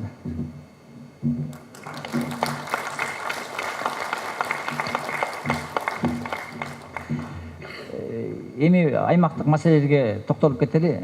Мисалы үчүн жалгыз эле көл эмес, Жалал абадта отурган адамдар деле билет, Жалал абадта ушунчалык татынакай жаратылыштык потенциал бар. Биз аны лицензия кылып сатып эле талкалап атабыз. Ошонун маселесинин баарын, жалпы маселесин көлдүн үлгүсү катары мен түшүндүрүп кетейин, эмне себептен өнүп атат. Бул туризм деп коет. Туризм бул банковский иштен да төбө оор. Анткени туризм ушунчалык сапаттуу түптөлүш керек. Жанагы акчасы бар, өзүнүн кадыр баркын сыйлаган адамдар татыктуу сунуш алмайынча бияка каражаты менен келбейт. Өзүнүн кадыр баркын салбайт. Андыктан ошолордун табигатын билип, ошолорго муктаж боло турган жакшы көлдүн шартын түптөш керек. Биз болсо шарт түптөмөкчүсүн атабыздан калган мурдагы жагдайында талкаладык. Көлдө чоң катастрофа келди, айтып коеюн. Биринчиден, баягыда айтып атышкан, мен башы баягы энесин айтканын баласы түшүнбөй оюнчукка чуркайт, бирок чоңойгону өкүнөт дегендейчи. Элибизге мен жаңыдан келип какшап, бир туугандарым жана мен айткан маселеге көңүл бургула. Майда барат окотка чуркап, эртеңки күнү оор азапка түшүп калабыз десем болбой, саясатын куруп кетсин, биз оңолобуз деп атып, мына көлдүн картошкасы союз өтпөй калды. Чеснокторду кээ бири казбай ташып кетип атат. Көрсө, дарбазабыз ачылып, жанагы тытынып оокаттын баркы жок болуп калыптыр. Айылда 3 эле убакыт бар, эртең менен түштө кечинде дегенчи. Башка убакытты билишпейт. Көрсө өзүнүн убактысында баалабайт экен. Чет өлкөдө ар бир саат сайын өмүрүнө акча төлөйт. Адамдын өмүрү байлык экен. Мына ошон үчүн бир четинен ошол ысык көлдү көтөрүш үчүн ысык көлдүк бир туугандарыма Жусуп Абдурахмановдун айткан сөзүнүн маанисин жеткизели. Экинчиден, атабыздан калган көлдүн эртеңки келечегин сактайлы. Мына көл бул жарык тоонун арасындагы жабык кичинекей деңиз. Анын өзүнүн тазалыгы, өзүнүн кубаттуулугу бар. Илгери ата-бабабыз кокту колотто жашап, жанагы өзлөрүнүн таштандыларын анча-мынча эле аз окатын таштап койсо, ал табигаттык эсеп менен тазаланып калчу экен. Азыр айыл-апа көбөйдү. Кээ бир айылдар биригип ортодо мүрзөлө бөлүп калды. Бирок илгерчи эле яманын баарын казып, жанагы аткоттун баарын эле грунтовый суу менен көлгө агызып атабыз. Пансионаттардын стиральный порошокторунун баары эле бул не разлагайся химически, бүт көлгө агып кирип атат. Көл ага туруштук бере албайт. Жана пакеттер ирунда көл эртеңки күнү саз болуп калышы мүмкүн. Аны эч ким ойлобойт. Экинчи оор маселе бул өзүнүн жанагы адамдын денесиндеги жанагы иммунитет сыяктуу көлдүн өзүнүн потенциалы. Көлдүн чегинде токойлор бар болчу. Токойдун тамыры терең кетип, жанагы парды чыгарып экологиялык система. Биз отун жетпей токойдун баарын кырып салдык. Мына кургай баштады. Анан баары айтып атат, арыктар кургап калды деп. Мына илимий жак менен караганда арыктар эмне үчүн кургап атат? Мурда эмне үчүн 70 жыл кургаган жок? Көрсө коммунисттердин илимий жагындагы агрардык келечекчилери тоолорго карагайлар тикчи экен. Экинчиден, малды тоого чыгарарда чөптүн тамырын түптөлгөндө май айынын аягында чыгарчу экен. Анткени малдын туягынан чыккан чаң мөңгүгө отуруп, мөңгү бат эрип, анан эрип кетсе, арыктар кургайт экен. Ошон үчүн малды коммунисттер пастбище обороттоп, майдын аягында чөптүн тамыры жайлоодо түптөлгөндө чыгарчы. Анан август аягында чөп аз калганда жайыкка түшүрчү. Биз болсо жылкы багабыз, мал багабыз, топоз багабыз деп 12 ай чаң топуракты салып, мына мөңгүлөр эрип атат. Арыктар кургап атат. Таштандылар агып кирип, көл ичи балчык болуп атат. Анан Москвада окуган иним айтам, кел биргели. Ушул багыт менен кете берсек, көлдү жоготобуз. Бул кумтөрдөн да жаман. Мына ушул врач айткандай себебин аныктайлы. Тытынып өлүп, пансионат салып атышат, ошол пансионатына сасыган жерге тең бара албай да калат. Экинчиси, туризмди өнүктүрүш үчүн мына Курсавел деген Францияга барсаңар, мен Европаны да көргөм, Англияны да көргөм, Американы да көргөм. Туризм Францияда кантип башталды? Мен турсантым эле коелу. Франциянын аткаруу өкмөтү жанагы фуникулорлорду, жанагы лыжанын, жанагы инфраструктурасын мамлекеттен акча бөлүп туруп салган. Ал чоң тоо кенине сала турган каражат. Аны эмне үчүн салды? Ошончо миллиард акчаны Франциянын өкмөтү. Ошол туризмдин фуникерлору салып лыжа тепкен келсе, келген коноктор Франциянын тамак ашын иштей баштайт. Айыл чарбасы көтөрүлөт. Келген коноктор гостиница мейманканага жата баштайт. Значит, мейманканаларга акча төлөп, мейманкана иштеткен адамдар киришет деп атат. Ошентип экономиканын локомотивин Франция мамлекетинин аткаруу өкмөтү түптөп берген. А бизге жата калса жолубузда жок, Эрдогандын аялы камалып таарынып кетти. Аэропортубуз жок. Бишкектен жеткиче тиги боомдон кээ бир туристтер кайра кетип калып атат. 3 саат экен тажап кеттим депчи. Барсак, Англичанга жылкынын этин беребиз, алар жебейт. Анан кантип туризм өссүн? Ошон үчүн биздин өкмөт эртең күнү жанагы таштандылар агып кире турган өкмөттүн акчасын тояшка чачпай, мааракелерге чачпай, Ысык көлдүн тегерегине жана инженердик, жанагы политехти бүткөн балдар менен тазалоо техникасын киргизиш керек. Айланайын, үйдү да тазалайт экенбиз. Үйдү тазалагандай таштандыларды ыргытпайлы. Атабыздан калган табигатты булгап алабыз деп, мына өкмөт түптөп койду. Ошонун тазалоосуна деп. Эгерде бирөө эс алуу үйүн салып атса, жана биз салып койгон трубага кошулгун, кошулбасаң салдырбайбыз деп архитекторлор проекттер иштеп чыксын. Анткени жанагы порошоктун баары агып булганбасын. Экинчиден, эртең күнү эл бөйрөгүн ордуп кыйналбасын деп чоң-чоң аэропорттор салалы. Анан үчүнчүдөн, кадимкидей жанагындай училищелерди ачып, Түркияда, Гавайда тозуп алгандай биздин жанагы чет өлкөдө окуп аткан балдарды, жаштарды тозуп ала турган тарбия берели. Англисче үйрөтөлү, орусча үйрөтөлү, кытайча үйрөтөлү. Ошолор кадимкидей күлүп, ошолорду тозуп аткан чегерачынын акчасын туура коюп, шапкасын кийгенде күлүп тозуп алсын. Биздин чегерачыны көргөндө кайра кетип калган келет. Байкуш уйкусунда канган эмес, душманды көргөндөй тозуп алат. Айлыгы 10.000 сом да байкуш. Өзгөчө бир чегерачы менден сурап коет, нукура кыргыз болуп турсам, паспортум кызы. Эмнеге келдиңер дейт? Сени көргөнү келдим дедим. Эми ушундай суроону да береби чегерачы? Чет өлкөгө барсаң hello дейт. Түркияга барсаң кош келиңиз дейт. Анан кайдагы туризм менен? Ошон үчүн биринчи атабыздан калган жанагы оор багытта кетип бараткан маселени илимий жол менен чечүүнү аткаруу өкмөтүндө биз негиздеп чыгалы. Жанагы элдин казынасына түптөлгөн акчаны туура багытка чектейли. Үчүнчүдөн, ошол туризмди өнүктүрө турган шартты мамлекеттин атынан түптөп, жанагы биздин аэропортторду инженерлик салып туруп, ошол туризмди өнүктүрө турган жаш балдарга билим берүү булактарын ачалы. Азыр кичинекей туризмди көрүп калган Турциядагы балдарыбыз бар. Америкада балдарыбыз ошолорду чакырып келип, жанагы профтех училищени ачкандай, биздин жаштарды туризм ишин аткара тургандай мектептерди ачалы. Жанагы бизди кайтарган офицерлерди күлгөндү үйрөтөлү. Жанагы ташыган шоферлорду жылмайып, анча-мынча түрктөй болуп күлгөндү үйрөтөлү. Анан ар бир адамдын табигаты болот дейт. Баарына эле беш бармак бере бербей, французга каша бергенди үйрөнөлү. Түрккө кебап бергенди үйрөнөлү. Оруска колбасасын бергенди үйрөнөлү. Бирок такыр эле баягы орус ойлогонун кылат, кыргыз көргөнүн кылат дейт. Улуттук сантыбызды унутпай, кадимкидей жанагы өзүнүн жанагы көркөм чыгармачылык маданиятыбызды көрсөтүп, биз жанагы этнография жолу менен көчмөндөр оюн туура багытта алып кетели. Мына ошондо Ысык көл да, Ош да, Жалал-Абад да, Баткен да, Талас да өнүгөт. Бул туризм багыты жөн жогу менен өнүкпөйт. Мына ушуга экинчи сурооңо жооп берем. Ысык көлдүн келечеги ушундай. Анан Жусуп Абдрахманов бул кыргыз мамлекетин сактап кеткен. Бул акенин өзүнүн орду бар. Азыркы күнү анын маанисин көбү түшүнбөй атат. Бизде көлдө алтаке деп коет. Мен үчүн 7-чи аке бул Жусуп Абдрахманов.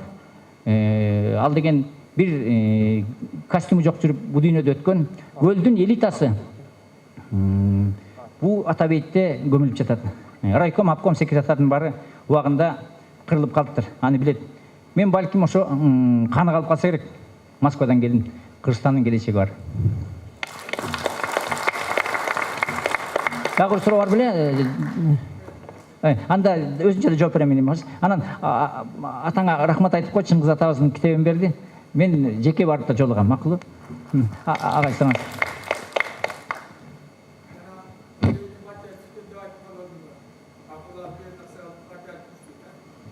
Ана могу биздин айылда бир жигит уюрдап кесилип кеткенде, анан келгенден кийин баягы ак сакал, көк сакал болуп, түрмө деген ошол да түрмөдө болот.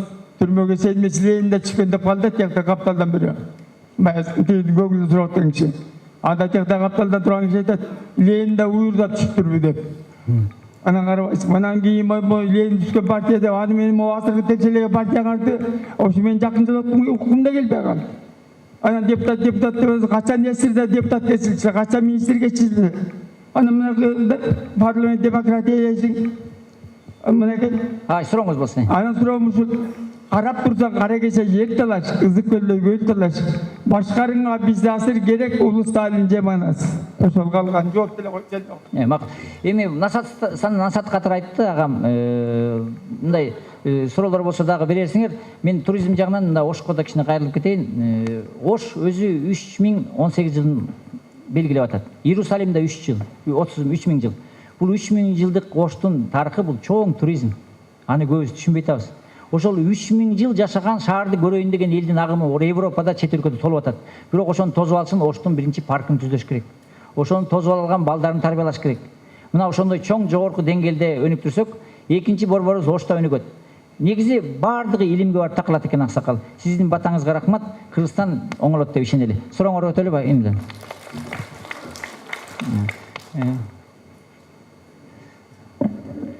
Ассаламу алейкум, Темирбек байке. Дастан, рахмат.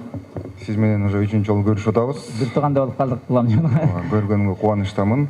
Биринчи жолу ушундай суроо берип таанышканбыз, экинчи жолу мындай беттешип көрүштүк, бүгүн 3-чү жолу сизди бияка колдоп келгенин себеби суроом сизге экономика тууралуу же саясат тууралуу же Кыргызстан тууралуу атайлап деле суроом жок.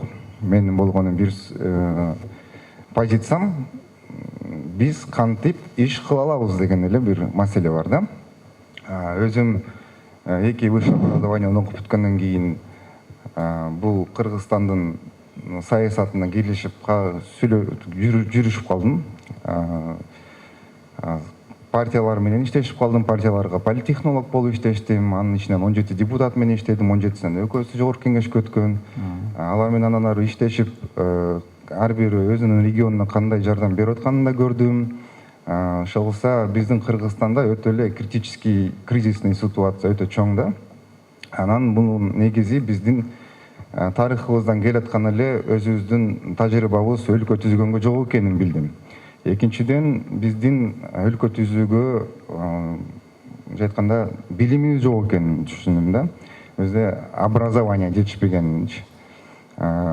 Мамлекеттик независимость алгандан бери, эгемендик алгандан бери канча деген улуттук кызыкчылыктарга тийишелүү стратегический, экономический жактан көп проигрыш болду да. Ошол эле Кумтөр мисалы ала келсекчи. Анан азыркы учурда эми ошонун баарын ойлонуп көргөндөн кийин мен мындай айтат элем сизге өзүмдүн бир сунушум. Сиз да элди чакырып атпайсызбы? Элди чакырып атасыз. Бир эле гана бүгүн бияка чогулуп аткан жоксуз. Мындан кийин дагы бир Кыргызстандын республиканын масштабына чогултуп бир иш жүргүзүүгө чоң ниетиңиз бар да. Ошол ниетиңизге балким мен да өзүмдүн салымымды кошуп, сиздер менен чогуу бир иштешип көрөйүн деген тоже ниетим бар да. Рахмат. Ар кандай саясатчылар менен иштештим. Анан бизде көлдөн бир эле гана өзүбүзгө жакын байкебиз азыркы учурда. Мен өзүм намыстана берем. Бул облустан бар экен, эмне үчүн бизде Ысык көл областынан жок депчи. Анан негизгиси биздин Ысык көлдө ынтымак жок болгонунун себеби болуш керек деп ойлойм да. Сен мага тийишпе, мен сага тийишпейм. Өзүң менен өзүң жүрө бер деп көп саясатка аралашпай, ошол саясатка биз көп чыга албайт окшойбуз. Анан жогорку кеңеште жүргөндө тамашалап тийишип койчумун анча-мынча байкелерибизге. Эгерде президент койгуңуз келсе, көлдөн койгула, анткени тууган деген жок. Өзү менен өздөрү иштей берет дагы депчи. Анан бизде ошо Ош регион, түштүк региондогуларды көрдүм, аябай ынтымактуу, бири-бирин аябай катуу тартышат экен да. Анан ошо менен чогуу клан болуп эле бийликке келип калышат окшойт. Анан бизде көлдө эми сиз ушинтип демилге өтөрүп аткандан кийин мен сизге салым кошконго аракет кылайын. Бул партиянын өнүгүү боюнча азыр программаңыз бар дедиңиз, идеологияңыз бар дедиңиз. Идеология бар, бул эң эле негизгиси. Эми идеология партиянын негизинде эмес, Кыргызстандын деңгээлинде болуш керек да. Бул бир идеология болгондо гана адамдын өзүнүн кандай жол менен барыш экенин дагы биле башташат да. Экинчиден партиянын өзүбүздүн бир позициясы болгонго байланыштуу биз ошону чак көрсөтүшүбүз керек деп ойлойм да. Бизде партия өтө көп. Ошол партия өтө көптүн себеби да бул ынтымактын жок себеби да Кыргызстандачы. Улам бирөө чыгып алып эле мен тиги партияны ачтым, бул партияны ачтым, келип алар менен чындыгында сүйлөшө келип чакырсаң, эч ким мынтип чогулгусу келбейт. Ар бирөө бир кыйын сүйлөйт, туурабы? Анан жада калса мен политтехнолог болуп, фак-лист деп коет, вопрос и ответ, ар бир депутатка кандай суроо келсе, ошондо кандай жооп бериш керек деп 100 суроо, 200 суроого чейин программаны жазып түзүп берчүмүн да. Анан ошол программаны дагы окуп так айтып бере албай калган депутаттар да болот. Дастан экөөбүз шашпай отурабыз, суроо болсо элдер чакырып. Ошол суроону азыр суроо эмес, эми мен сизге сунушумду бердим бе. Анан ошонун негизинде мындай кылайлы деген сунушум бар Темирбек эке. Сиздин партияңыздын программасын бирсе карашканга мен жардам көрсөтөйүн. Политтехнолог жагынан как надо, кандай партияны жылдырыш керек экен, ошого салымды кошконго аракет кылайын. Негизинен эле сизди Көлдүк байке катары, өзүм да Көлдөн болгонго байланыштуу, ошол Көлдөн да ушундай сиз байкечи болот деп сыймыктанган үчүн сизге бир жардам көрсөтөйүн да. Менин болгону гана сунушум ушул. Рахмат. Биякта да биздин туугандарыбыз отат болуш керек. Ошону көзүнчө айтып коеюн да, элдин көзүнчөчү. Рахмат. Дастан негизи баягы өзү айтып калбады, жогорку билими болуп, саясий иштерге аралашып, парламентте иштеген бул эми билем. Мурдагы биринчи жолу алгач жолукканда биз билим берүү тармагында жолукканбыз. Мен көп саясатты деле орчундуу жерден сүйлөйм, жөн жерден сүйлөй бербейм. Дастандай инилерим көп болсун. Анан негизи ушундай 40 райондон 2,5 миң айылдан Дастандай болгон инилерим чыкты. Ошондо Кыргызстан оңолот. Инем сурооңуз. Ассаламу алейкум. Урматтуу залда отурган коноктор, урматтуу Темирбек мырза. Мен Көлдөн эмесмин, мен Таластанмын. Ушул сиздин программаңыз боюнча жана ушул социалдык интернеттерден баягы рекламаңыз боюнча көрүп биринчи жолу келип атам, экинчи, үчүнчү жолу эмес. Рахмат. Анан сизге мен суроолорум бар. Ошол суроолорго жооп алгым келет. Негизи мамлекетти түптөш бул элди чогултуу менен эмне менен алектендиресиз элди? Бул биринчи суроо. Экинчи, азыркы учурда кооз сүйлөмөй жана алып сатуучулардын учуру доор десек болот азыркы учурда. Анан өзүңүздүн дагы ушул элдерге дагы мындай бир экономикалык жактан болобу же жөнөкөй мындай элди бириктирүү боюнча долбоорлоруңуз барбы? Мындай алгылыктуу. Ошондой эле 2010 жылдан бери 8 жыл болуптур. Сиз ушул саясатка келгениңизге 8 жыл болуптур. 8 жылдан бери эмне кылдыңыз жана эмне кылайын деген пландарыңыз бар?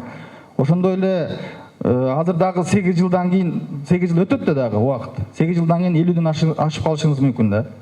Мисалычы 60ка жакындап калышы мүмкүн. Андан кийин уже мен деле барбай калдым, чарчадым, болбой калды депчи. Мен ошонун негизинде сунуштайт элем, баягы сиздин билгениңизди, көргөнүңүздү ушул жаштарга түрткөнгө, жаштарды өскөнгө, ушул өзүңүздүн билгениңизди үйрөтүп, ошолорду мындай жаштарды арасында бар да мыктылар, мындай мисалы үйүрлөрдөн чыгат күлүктөр. Ошол күлүктөрдү таптап чыгарганга чанткени азыркы учурда өздөрүнүн эле казанын от жакмай болуп калды. Учуру сөзгө эмес, ишке өтсөк. Сөзгө эмес, ишке өтсөк. Азыркы учурда бардыгыбыз кооз сүйлөмөй, мактамай, кошомат кылмай, кызматка келсе кошомат кылмай, кызматтан келсе шыбамай, ушундай эле нерсеге өтүп калдык.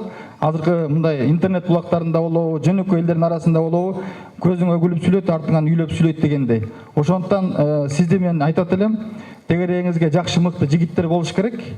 Ошол жаштарды өстүргөн программаларыңыз болсо, жана мен берген суроолорго жооп берсеңиз, рахмат, ишиңизге ийгилик каалайм. Атың ким болот? Атым Кайрат. Кайрат ошондо. Бул Кайрат эми жакшы суроолорду берди. Эмне салым кошуп, кандай багытта элди бириктирип кетесиңер деген эң чоң маанилүү суроосу. Анан элди кантип бириктиресиң? Эгерде жанагы элдин талабын аткарбасаң, элдин бир умтулган үмүтүн жолун көрсөтпөсөң, сен чыгып кетмеңде мен башынан эле түз багытка өтөйүн десем, баардыгы айткан, ой, эл деген көнүп калган. Май чай бербесең, аксаракка чай берсе иче бергиле, оокат берсе бере бергиле деп көндүрүп койгон. 30 жыл көнүп калган бир муун эл ээрчибейт, сен бийликке барбайсың деген. Кеп бийликке барганда эмес. Баардыгы элдин атынан сүйлөйт да, элди таштап кетип калышат. Бийлик кимден коркот? Элден гана коркот. Мен өткөндө эмес, элдин арасында калсам чоң жеңиш болот. Акыры жыйынтык көрсөтө албасаңар, эл нараазычылык болуп, кадыр баркынан ажырайсыңар. Адамдын ким экенин убакыт жана баскан турганы билинет деп, мен Кайрат иним 8 эмес 80 жыл басканга да даярмын. Ада саясатчынын эң чоң кадыр байлыгы бул кадыр баркы. Ошонун туура көрсөткөн элге болгон багыты билим берүүсү. Мына ошон үчүн биринчиден өзүмдүн билиме жараша кен байлыктарды сатууга каршы чыктым. Интернеттен карасаңыз болот. Жанагы талаш тартыш өкмөтүн түптөсөңөр иштин жыйынтыгы чыкпай, экономика жол ачылбайт деп Москвадан келлекте РИА Новостьтен интервью бергем. Анан экинчиден суу кодексине каршы чыккам. Конституцияда экеле пункт бар. Адамдын эркиндиги менен укугу деген эң маанилүүсү. Калганын баары мыйзам өзгөрүп болот.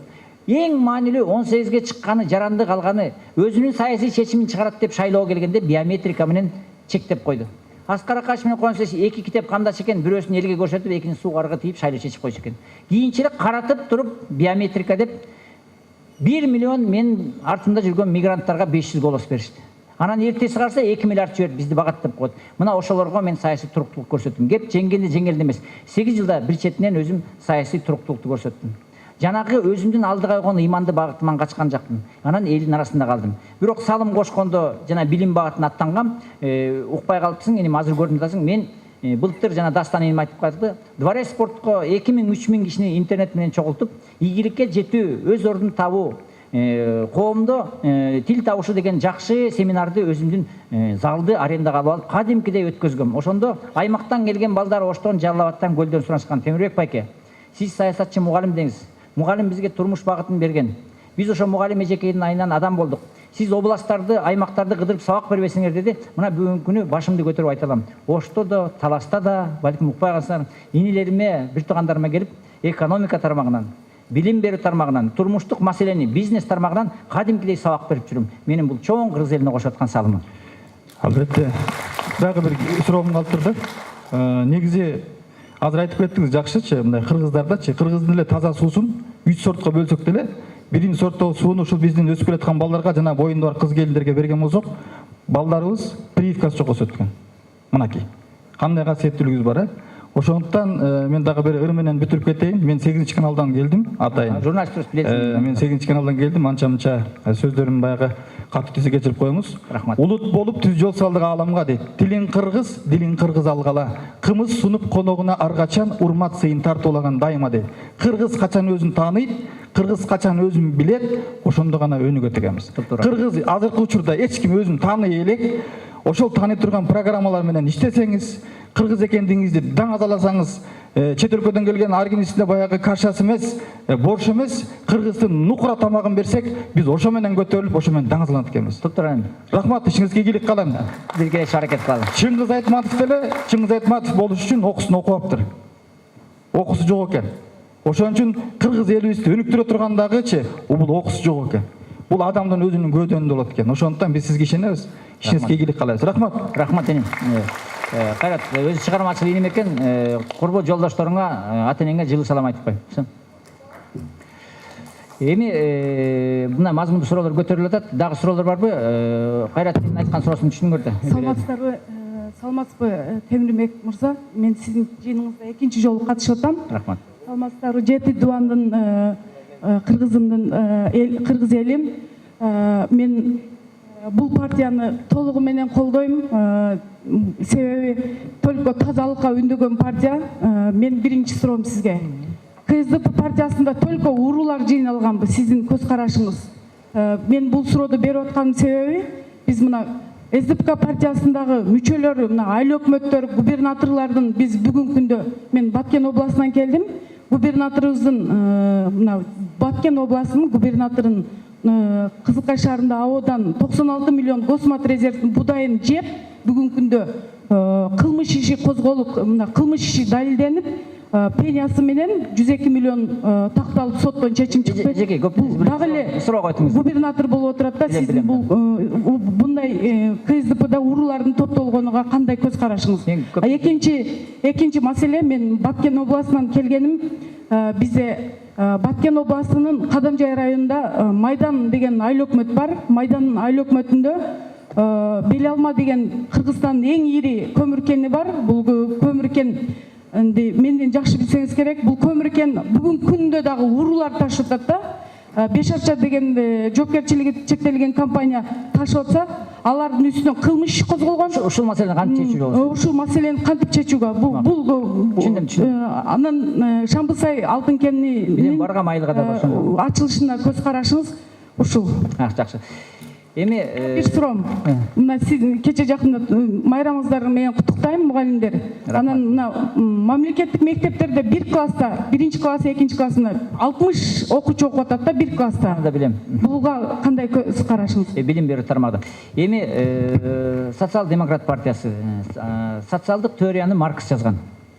Балким социал-демократ партиясындагы бир туугандарым ушу Маркстын Капиталын окуп алса керек. Азыркы күнү социал-демократтардын жагдайын көрүп, мен чын айтсам, кадимкидей ыйлагым келди. Ушунча эмгеге кетишти. Урушуп тытышса да бийликке келишти. Парламентти алышты. Президенттик бийликти алышты. Аткаруу өкмөтүн алышты. Мына деп жана Единая Россиядай, КПКдай болуп, жанагы Дастан иним айтып аткан, Кайрат иним айтып аткан, чыркыраган бу эжекейибиз Баткенден келген Роза эжекейдин атын айтып аткан маселени өтөтө десем, Кокон ханынан бери келе аткан кыргыздын бир жаман оюну бар экен, сөөк талашкан. Мына социал-демократ партиясы элдин үмүтүнө бир пычак салып алды. Артында жүргөн партиялаштарына. Бул кыргыз эл үчүн чоң кайгы. Мен чындап келгенде социал-демократ партиясы акыркы президенттик шайлоодон кийин чын эле мындай түштүк түндүк деп бөлүнбөй, Соронбай Шарипович келди. Жаман да жакшы болсо да өзүнүн эмгектерин кылышты. Мен экономика жагынан кошулуп бир өкмөт тарабынан жардам берейин деген үмүтүм бар болчу. Анан 1 жыл күттүм. 1 жыл күтсөм, баягы эле курулай убадалар. Анан убадаларды өзүнө аткарылбас жолу менен илип алып атат. Мен Совбезди көрдүм. Совбезде сот реформасын чечебиз деп баштап алып, сот реформасын ашмалтай чыгып атат. Коррупциянын маселесинин себебин аныктабай туруп, мен врач деле айтпадым, сокрек аппендицитин билиш керек. Коррупция эмнеден чыгарын аныктабай атып, коррупция менен күрөшөбүз деп алып, бири-бирибизди камап эле кырылышып, инвестиция качып атат. Андан кийин аймактарды көтөрөбүз деп мына иним суроо берип калды. Аймакты көтөрүш үчүн биринчи ошол жерде кадрларды камдаш керек да. Ошол кадрларга кантип иш алып баруу эрежесин киргизиш керек да. Анан ошол ишти аткара турган акча каражат булагын негиздеш керек да. Ошон үчүн аймактарда эртең ишке ашпайт. Мына казынабыз бош турса, улуу урматтуу президентти ипотека беребиз деп айтышты. Эми аялыңа шуба алып берем десең, уктатпайт байкуш, күндө качан алып бересиң деп. Мына ушундай убадаларды мына бийликте турган бир туугандарым айтып алып, бүгүнкү күнү социал-демократ партиясына сын тапак турсун боорум оруп турат. Анын коомдун ичине ар кандай адамдар кирип кетет экен, эпчил адамдарда. Мына ошол бир үйдү бир адам састат дегендей, ошолордун ичиндеги анча-мынча начар адамдар социал-демократ партиясында чачыратты. Социал партиясында Кадыр Баркын кетирди. Биз ошол катаны кетирбейли. Ошол жерде маанайы сууп калган адамдарды биздин мектепке чакыралы. Кыргызстанда эртең бир партия кылалы. Жанагы социал-демократта өмүрүн, ден соолугун кетирип, аракет кылып чуркап бийликке барган бир туугандарымды чайга чакырып, Кыргызстандын элин бириктирели. Болбосо азыр нараачылыктарды айта берсем, мен да мугалим болбой калам. Эне 5 баласы мүнөзүн билип, түрмөдөн келсе да бириктирип чай куюп берет экен байкуш, чыркырап. Тытышпагылач, бир жатындан чыктыңар эле деп. Социал-демократтын ынтымакка чакыралы. Бул биринчи сунушум. Экинчиси аймактык кен байлыктар. Мен шамалса айылына барып, аксакалдар менен чай ичкем, сүнөт тойуна да катышкам. Анан бардыгы эле баягы казанын жанында жүргөн майланган адамдай болуп эле аш жетпей кырылышып атабыз. Кен байлык деген бул коомдук байлык. Эртең күнү Мекен ынтымагы партиясы эл ишенимине жетип калса, кен байлыктарды иштетүү мыйзамын түп тамырынан карап чыгабыз. Эч качан жекенчикке өтпөйт. Кен байлыктар көмүр болобу, алтын болобу, жер суусу болобу, коомдук кызыкчылык негизинде түптөлүп, ошонун рента 1 деп коет. Маркс жазып кеткен. Эң биринчи рента деген биринчи бөлүгү мамлекеттик казынага түшөт. Анын иштетүү эрежесин эмгек кылган адамдардын айлыгын төнөө рента дубасын ошонун жанакы жеке улуттук компанияларга төлөп беребиз. Бул маселе өтө оор. Менин үчүн айтып атам, кен байлыкты сиз туура көтөрүп кеттиңиз. Мына биз көлдө кумтөрдү саттык. Бул өтө чоң көлөмдөгү 30 мамлекеттик ишканаларга кирет. Анан анын катасын кетирип коюп, мен бирөөнү күнөөлөбөйн. Эми үтүккө күйгүзгөн бала деле эртеси үтүктү баспай калат да. Каратып туруп 5-сазыктын депутаттары менен мурдагы мыйзамды, кен байлык мыйзамын өзгөртүп, мамлекеттин үлүшү жок деп токтом чыгарып туруп, таластын ырыскысы болгон 100 тонна алтынды 100 миллион кагазга саттык. Азыр алтындын баасы 2 эсе көтөрүлөт. Анын биржабой баасы эми айтпайлы коюн, Асанбеков популизм кылбасын деп биздин бюджеттен ашып кетет. Эми таластын эли бурчак сээп, ден соолугун ажырап тытышып атат. Алтынын сата албаган элдин келечеги барбы? Көмүрүн сата албаган келечеги барбы? Бул жерде жаткан эле байлык ата-бабабыз калмактар менен тытышып атып, Кытай менен тытышып атып калтырып кетти. Эмне үчүн ошону сата албай атабыз? Билимибиз жок. Билими жок. Бала атасынын үйүндө алдатып ет деп айтпадымбы? Ошон үчүн карындашым, Баткен областында алюминий бар. Баткен областында көмүр бар. Андан башкасын айтпай эле көрөйүн, кошуна мамлекеттер көз артып калбасын. Темир жол салып алып кетебиз деп атат. Ген байлык мыйзамдарын эртең күнү ген байлык мыйзамдарын бийлик деген бул элдин ишени болот. Эгерде элдин ишеними болбосо, тактыкка отурган адам элин башкарбай калат. Бул Лениндин айткан сөзү бар. Низы не хотят, верхи не могут деп. Асты тире албайт, үстү кыла албайт. Ошон үчүн биз элдин эртеңки өнүгүп кетүү багытын аныктап, курулай убада бербей элдин ишени менен келип, кадимкидей бел байлап, жанагындай мыйзамдарды өзгөртүп, ген байлыктардын ичиндеги терс маалыматтарды түздөйлү, жанагы партиялардын терс маалыматтарын түздөп, жана сиз айтып аткан казынаны түптөп туруп, жанагы мектептеги мугалимдердин айлыгын бере албай, кайра айлыгын кошуп, коомду тарбиялай турган маданияттуу билим берүү тармагын биз бай мамлекет катары негиздеп алалы. Анан мунун айлыгын кыскартып, кийинин оокатын санап, бири-бирибизди жамандагандан кыргыз эли өнүкпөсүнө мен көзүм жетип турат. Ошон үчүн 8 жыл акырын сырттан өгөй баладай болуп байкап, элдин арасында бир күнү молдокедей болуп бир адамды ойготсом да Кыргызстандын келечегине бир кирпич кошул деп сүйүнүп келдим. Баардыгы жакшы болот. Сабырдуулук кылгыла. Анда бир 2-3 суроого өтүп, анан кичинен кыскарталы. Саламатсызбы, Темирбек мырза. Мен азыр партияны жаман деп, же бул өлкөнү жаман деп айткым келбейт. Азыр жаштардын үнүн көтөргүм келет. Мен Токтогул жаштар биримдигинин төрагасы Азирет болом. Азыркы жаштарыбыз дегени жаш деп мактанабыз. Бүгүнкү жаштар келечектин бүгүнкүсү дейт.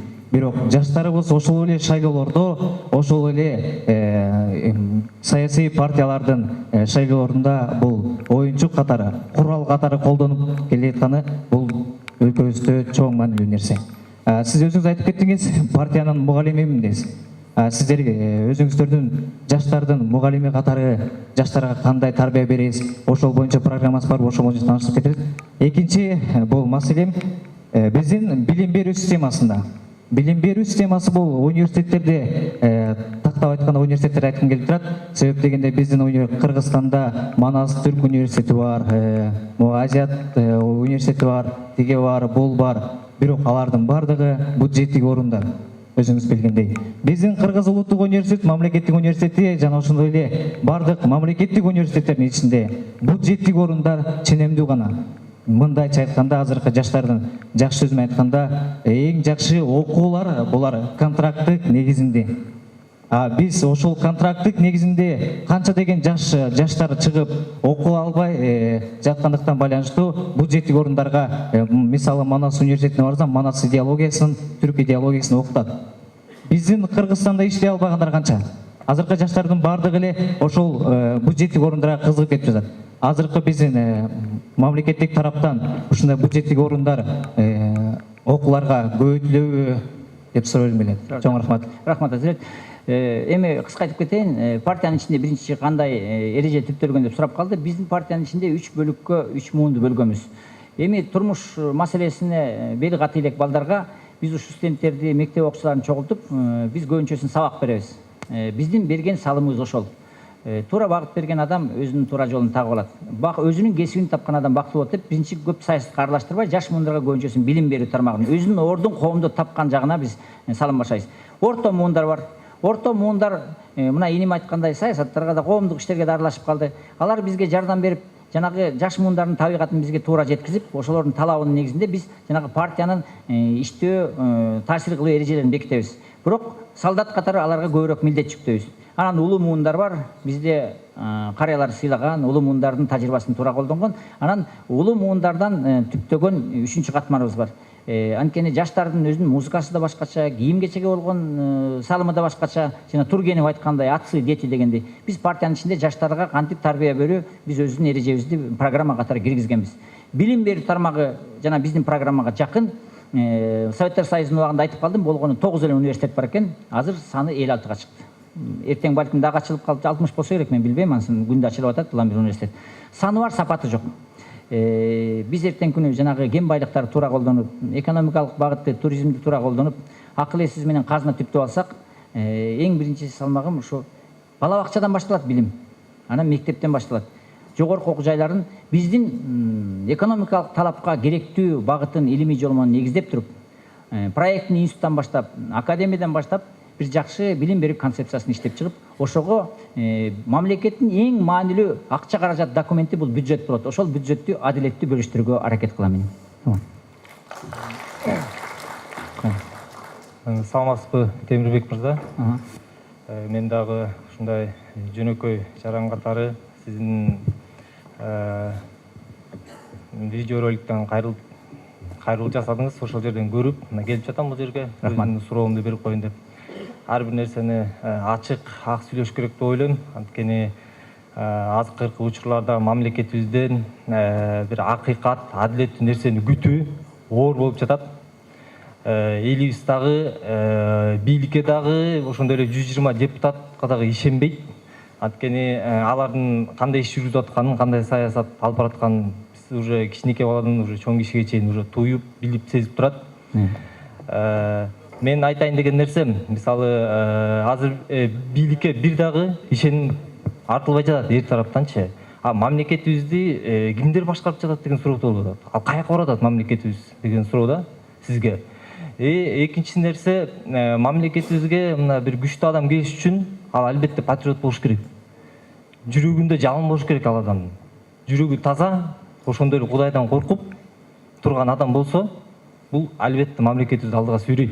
Биз азыр мамлекет балык башынан сасыйт деп коет. Мамлекеттин башында мындай айтканда күчтүү адамды көрө албасак, биз кайсы ар бир сфера боюнча сүйлөшө алабызбы? Сүйлөшө албайбыз. Анткени ошонун колунда бардык нерсе чечиле турган. Мына сиз да мына келе атасыз, биз мына президенттик шайлоодон көрүп калдык. Кандидатураңызды койдуңуз, бирок мен ойлойм, ушу 7 областка болбой эле сиздин үнүңүз жетпей аткан деп ойлоп атам да. Анткени чында сизде күчтүү позиция болсо, планыңыз болсо, мындай айтканда, эгерде чын эле күчтүү салгылашуу жасайм десеңиз, анда албетте 7 областка ар бир карапайым күнгө сиздин добушуңуз, үнүңүз жетиш керек. Сөзсүз түрдө жетиш керек. Эл тажап бүттү. Например, мына мамлекетте мыйзамдуулук жок азыр, мыйзамдуулук жок. Мен мисалы мыйзамдуу өлкөдө жашагым келет. Өзүм мугалиммин. Өзүмдүн азыр мен балдарыма сабак берип жатып, аларга мен суроо берем. Эртең мына окугула, билим алгыла. Эртең Кыргызстандын келечегин чече турган жаштар, муундар бизбиз. Десең, ошол жерде 30 бала отурса, 30 бала тең туруп оюу башка жакта. Айтат, агай, таштайсың, жашайсың дейт. Ал таштаганы бересиң, жашайсың дейт. Бардык нерсени акча чечет, эмне кыйналып атасыз агай? Бул эң жаман нерсе да. Мамлекетибиз уже тупик бараткан нерсе.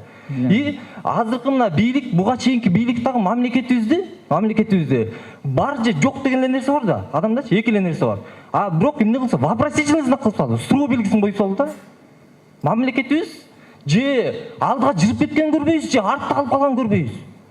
Ошого бир мындай айтканда бир чекит кое турган нерсе барбы? Сиздин мына азыр айтып аткан нерсеңиз азыркы биздин бийликке жетеби? Сөздөрүңүз, пландарыңыз, позицияңыз жетсе эмнеге ал киши деле сиз менен иштешпейт? Эмнеге сиз деле бир жакшынакай бир орунга коюп, мындай айтканда биздин келечегибизди чечкендей кылып, бир мындай айтканда мамлекетибизге бир жакшы нерсе көрсөтүп бербейт да. Бул өкүнүчтүү. Ошон үчүн мен бир айтайын деген нерсем, биз бакы бир кенедей бир акчага алданбайлы, мына чынында ак ниетиңиз болсо, жаштар албетте колдойт. Сөзсүз колдойт сизди. Рахмат. Сиз ошол нерсеңизден кайтпаңыз, салгашыңыз. Биз дагы мындай айтканда ошол нерсеге туруп берели. Алсак дагы, жесек дагы мындай айтканда добушубузду сизге мындай айтканда бергенде болду да. Бирок мамлекет аягына мындай айтканда чыгыш керек да. Стройдон калбаш керек. Точка коюш керек, бар же ал эме жок болуш керек да, чын. Ато тажап бүттүк бул нерседенчи. Рахмат. Мен мына ушул нерсени көптөн бери айтайын деп жүрдүм эле. Өзүмдө ентибайсың, рахмат. Туура. Анан үнүм баягы мындай айтканда жетпей жүрдү да. Рахмат. Эки адам жолугат дейт, рахмат.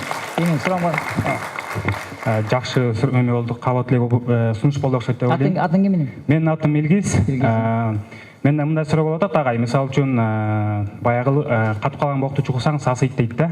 Бул жерден отуруп, мисалы үчүн мен уктум, жанаттан бери сиз бир тарапты айтып атасыз да, мисалы үчүн баягы өткөн кеткендердин баардыгынын кемчиликтерин айтып атасыз. Анан эмне үчүн жакшы жагын айтпайсыз деген суроо туулду. Экинчи маселе, той жөнүндө козгодуңуз. Анан кыргыз эзелтен бери той берип келген. Тойдун да жакшы жагы бар, анан жаман жагы бар. Анан тойду кыргыз эмне үчүн берет дегенде ак бата алыш үчүн берет. Сөзсүз. Анан сиз болсо той бербеш керек, анан каякта маселени айтып атасыз да, анан эмне үчүн тойдун деле жакшы жагы бар да. Эмне үчүн аны айтсак болбойт? Кыргыз эзелтен биздин заманга чейин 201-жылдан баштап эле кыргыз деген атка конгондон баштап той берип той менен жашаганбыз. Анан үчүнчү маселе байке, сиз ушул могул Карл Маркс, анан Лениндин китептерин көп окуган окшойсуз. Эмне үчүн сиз кыргыздын санжырасын, кыргыздын каада салтын, ушундай патриот, мындай кыргыздын китептерин Манасты, Сейтекти, Семетейди окуган эмессиз деген суроо туулат да. Эмне үчүн ошол жактагы, мисалы үчүн Манастын айткан сөздөрүнө маани бербейсиз, эмне үчүн ошолорду бизге айтпайсыз деген суроо да. Анан кийин үчүнчү маселе, сиз өзүңүздүн өмүр баяныңыз, тажрыйбаңыз жөнүндө көп нерсе айттыңыз. Мага ушундай элес калтырды. Афганстанда ушундай болдум, Россияда илим алып келдим депчи. Анан кийин бир суроо, ушунча илим алган, ушундай билимдүү адам, анан кийин бизнесмен, коомдук ишмермин дедиңиз, өзүңүздүн кичинекей айылыңызга бир чакан садик салып койгон жоксуз деген суроо. Анткени окубаган, илим албаган эле биздин карапайым иммигрант Россияга барып, ошол жактан иштеп келип, өзүнүн айылына бир көпүрө салып атат да. Анан сиз өзүңүз айтып атасыз, мен мугалиммин, мен тренермин депчи. Эми азыр мугалимдер, тренерлер толтура, Кудайга шүгүр. Баарыбыз эле Кыргызстан, кыргыз элин баягы менин намысыма тийген нерсе, биз кыргыз эли мондай маңкурт болуп калдык да. Азырчы сиздин оюңуз боюнча. Элде эле күнөөлөп атасыз, элге эле күнөөнү жаадырып атасыз да. Элде байкушта карапайым элде күнөө деле жок. Ошол бизди башкарган чиновниктер да, министрлер да, депутаттар да болот эки бардыгы. Анан баягы туура шайлоо маселеси болуп атат. Эми качан баягы шайлоо агычу эле. Ал да бүт сатылган бардыгы нерсе, аны биз баарыбыз билебиз.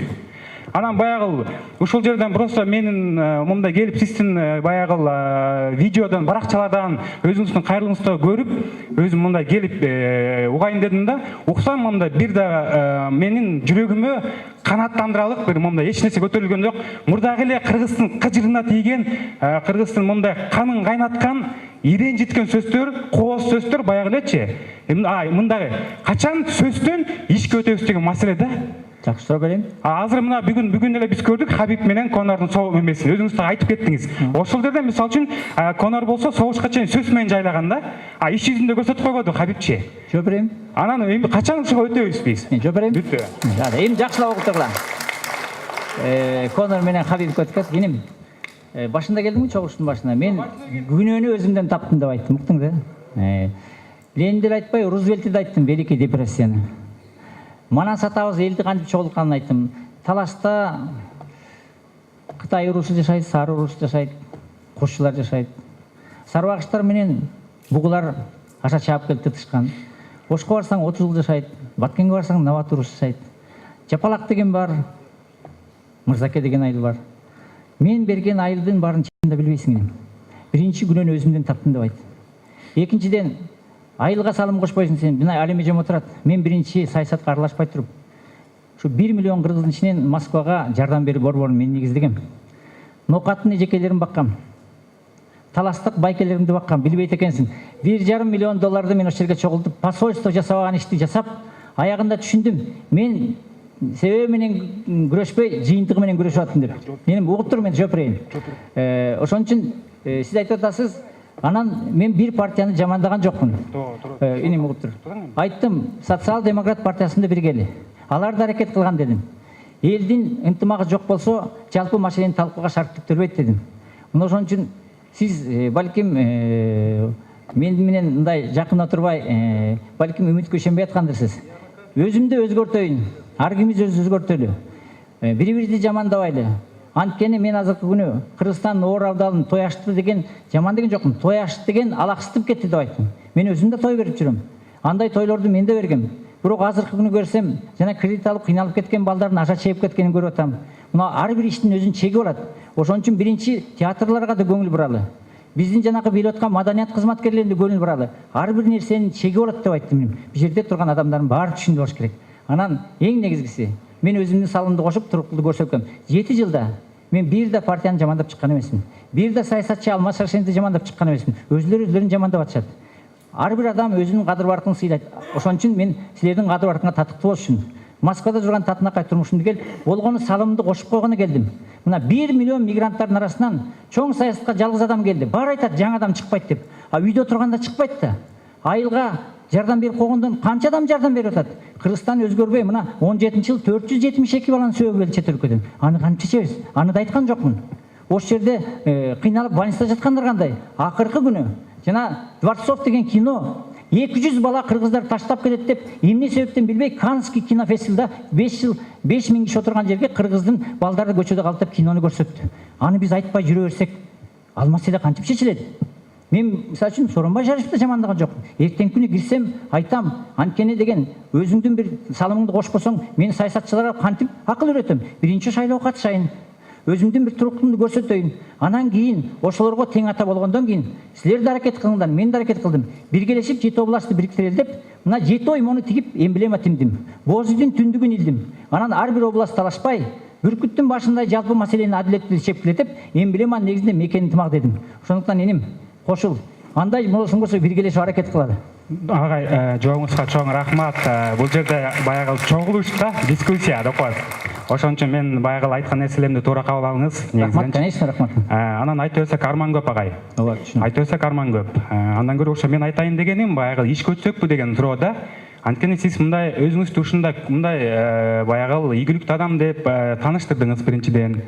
Анан менде ой болду простачы, эмне үчүн ушундай ийгиликтүү адам? Анан көзгө мындай көрүнө турган, иш кылган жок деген суроо болот атат да. Биз мындай мисалы үчүн Бабановду баарыбыз билебиз, бизнесмен депчи. Анын салганын бүткүн санап берсек болот. Сооронбай Жээнбековду баарыбыз билебиз да, кандай адам экенин, адилеттүү, баягы өзүнүн аркасында коррупцияга мисалы үчүн аралашпаган деп баарыбыз билебиз да. Эмне үчүн сиз тууралуу ушундай сөздөр угулбайт деген суроо мен үчүн болгон. Рахмат. Дагы мен жаңыдан келгенде мен өмүр экөөбүз институтта чогулганбыз, экөөбүз дос, мамилебиз, урушкан эмес. Бирок мындай жана саясий чечимдер атайык өтө мындай башкача маанилүү экен да. Анан экөөбүз жөн эле дос катары сүйлөшүп отуруп, өмүрөк мурдагы багыт менен кете берсек болбой калат десем, жок, эптеп мындай багыт менен чечпесек болбойт. Мен айттым, туура эмес баштап алсак деп эле өзүбүз ошо эки партия менен кетип калдык. Анын да өзү мындай Сооронбай шашында, Бабановдун да тиги камчы ташышында орду бар деп айтпадым. Алар да батырлар чыккан. Бирок мен ар жактагы түпкү тамырын көрдүм. Эгерде биз туура эмес түптөлүп калган үй болсо, эртеси фундаменти начар болуп калат. Өнүккөн мамлекеттер башкача түптөлөт. Биз элди адаштырып атабыз. Жана коммерциялык жолго өтпөшүбүз керек. Бизнесмен деген саясатка аралашпаш керек. Саясатчы бизнесин кылбаш керек. Анткени саясатчыда бийлик мүмкүнчүлүгү бар, армиясы бар, милициясы бар. Бул любой пенденин окатын тартып алат. Ошон үчүн саясатчы болсоң саясатчы бол, бизнесмен болсоң бизнесмен бол. Мына ушунун баарын эмне үчүн Ленинди мисал кылдым? Ленин ошонун себебин коомго түшүндүргөн. Ай, биз бир калкпыз, адилеттүү бөлүшөлү деп. Мына ошонун негизинде мен бияка келатканда 200 адамга каршы келген эмесмин. Мен коомдун терс багытына каршы келгем. Анан бирөөгө акыл үйрөтпөй, баардыгы эле Кыргызстанда мага бирдеме берсең, айылыма бирдеме салып берсең, облусума бирдеме салып берсең, албай эле окатышкан. А бирок казынабыз жок болуп атпайбы? Мисалы үчүн бир айыл оңдоп койгондон мамлекеттин билим берүү тармагы чечилбейт да.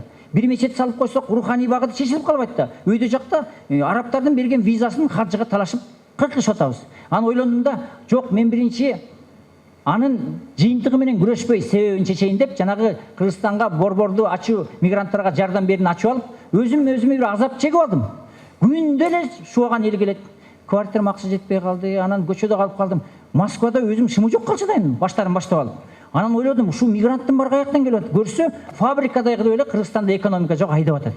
Анын биринчи агымы мен экем. Анан ошон үчүн карасам, ошол экономика жоктун баалыгы жанагы чоң токтомдорду чыгып аткан саясий бийликке барып такалат экен. Анан түшүмдө көрбөгөн байтал башына күч келсе жорго болот деп, өмүрүмдө тийбеген иним мен саясатчы болууга аркы кылдым. Ошондо түз жүрүнгө аракет кылдым. Туура айтасың, ишмердүүлүк иш, ал эстеси көрүнөт. Бала да 9 айда төрөлөт. Биринчи элге таануулуга аракет кылдым. Мен айтпадым, мен көп жерден сизди тааныбайт деп. Анан жакындан мындай бир жигитте кызды эки жигит талашса да бычакташат экен. Мен баягы ансыз да араң турган акча жок, бюджет кичинекейге баары умтулат. Мен кичине чындыкты айтып чыксам, талашып баягы президенттик шайлоодон кийин мен маалымат каражат булагынан бөгөт коюлуп калды. Анан менин бактыма Facebook пайда болуп калды. Instagram'a пайда болуп калды. Анан ошону менен мен жаштарга кайрылдым. Анан жаштарга да иним айтканда эмне кылам? Бир салым коштуңбу деп сурайт да. Анан көрсө ата-энеси балдарына эң чоң ошо турмуш эрежесин үйрөтөт экен. Анан кой анда, кээ бирүнө бизнес маселесин үйрөтөйүн, кээ бирүнө мисалы үчүн бири менен мамиле түзүүнү үйрөтөйүн деп мен жанагы областтарды кыдырып сабак бере баштадым. Болбосо сен айткандай сурайт, кыргыз элине биринчи өзүң эмне кылып койдуң деп. Мен биринчи ошо сабак берүүнү туура көрдүм. Саясатчы чын эле мектепчи болот экен. Эртең күнү келсек депутаттарды окуталы, айыл өкмөттөрүн окуталы. Айыл өкмөт деле байкуш айылдын эли айыл өкмөтүн багат. Анын үйү салып берет. Бирок айыл өкмөтү айылдын элин туура жетсин. Суу чыгарганды үйрөтсүн, каша түзлөгөндү үйрөтсүн.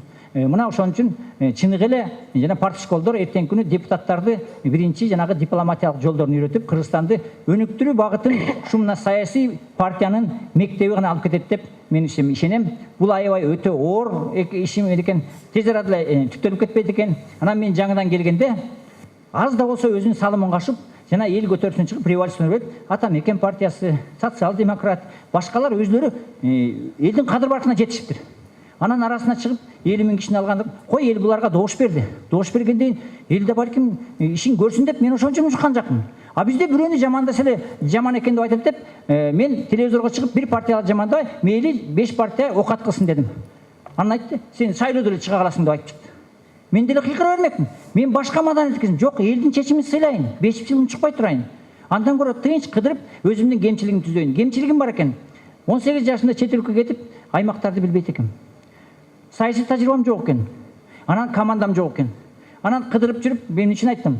Таластын өрөөнүн, тиги Нарындын тиги ак таласына чейин барып кыдырып, өзүм төрөлгөн көлдүн 5 районун кыдырып, Сузактын өйдү жагын, ылдый жагын базар койгон Алабока чейин кыдырып. Мисалы үчүн Алабокада Өрүк деген айыл бар, бизде Өрүк деген айыл бар экен. Баткенде Алдаяр деген айыл бар, бизде Кожаяр деген айыл бар экен. Ушунун баарын кемчилигин түзөгөнгө убакыт талап болду. Саясатчы болуп эл деш үчүн чоң маалымат билишиң керек экен. Анан эртеси карасам, Сарпашев менен Алгарашев 5 мектепти бүткөн, интернетте классташ экен. Менин бабанын досум Коңгалдиев менен куда экен. Алардын баарын маалыматын билишим керек да. Анан ошондон кийин билип, мен команда түзөшүм керек экен. Мына ошон үчүн инем. Убакыт аябай оор экен. Өзүм түз жүрүп, эртең күнүн ушу Өмүрбек тапкел иштеткенге аракет кылам. Керек болсо Мелис Мырзакова тапкелге аракет кылам. Бардыгын чогултуруп, керек болсо бандитти да иштесек болот, чек араны кайтартып. Алла Таала ар кандай кылып жаратып коет экен. Айтпадым, эне 5 баласын бирдей көрөт деп. Мен өзүм ошого туура камданып атам. Шашкан иштин шайтан болот дейт. Өзүм жанагы кетирген башка партиялардын парламенттин катасын силерге мындай ачык эле айта бербей, эртең парламентке кирип калсам дагы чай ичип отуруп бир жакшы келишимди тапканга аракет кылам. Мына ошол мамлекет оңолоруна ишенем. Чоң рахмат берген сурооңа. Анда. Ассаламу алейкум. Абдурахим Хапизов, Бишкек гуманитарлык университети, доцент, саясатчы. Азыркы күндө сиз билесиздер, Чыгыш Түркстанда, Синжан уйгур автоном районунда 2 миллиондон артык уйгурлар Кытай түрмөлөрүндө азап чегип жатат. Кытайлар болсо уйгурга карата уйгур маданиятын, улутун кутаран катуу мындай грубый нарушение кылып атат. Билем. Чет элдерде болсо, mesela Австралия, США, немеде, Англия, башка жерлерде демонстрация, намайышлар болуп атат да. Энди азыр болсо, мен сизге мындай саясатчы катарында бир суроо. Ошо бул маселеге Чыгыш Түркстанда болуп аткан Мекен интимагы партиясынын позициясы кандай? Ошону бир эстип көрсөк. Бул эл аралык саясатка такал рахмат, биздин мугалим агай экен, университетте сабак берген. Бул чоң саясий деңгээлдеги суроо бердиңиз. Бул тышкы эл аралык саясатка келип такалат. Бүгүнкү күнү тышкы ички эл аралык саясат концепциясы бізде мамлекетте жок болуп атат, билесиз да. Ал эмес посолубузда кыйкырып чыгып, Министерство иностранных делде чоң жаңжал чыгып атат.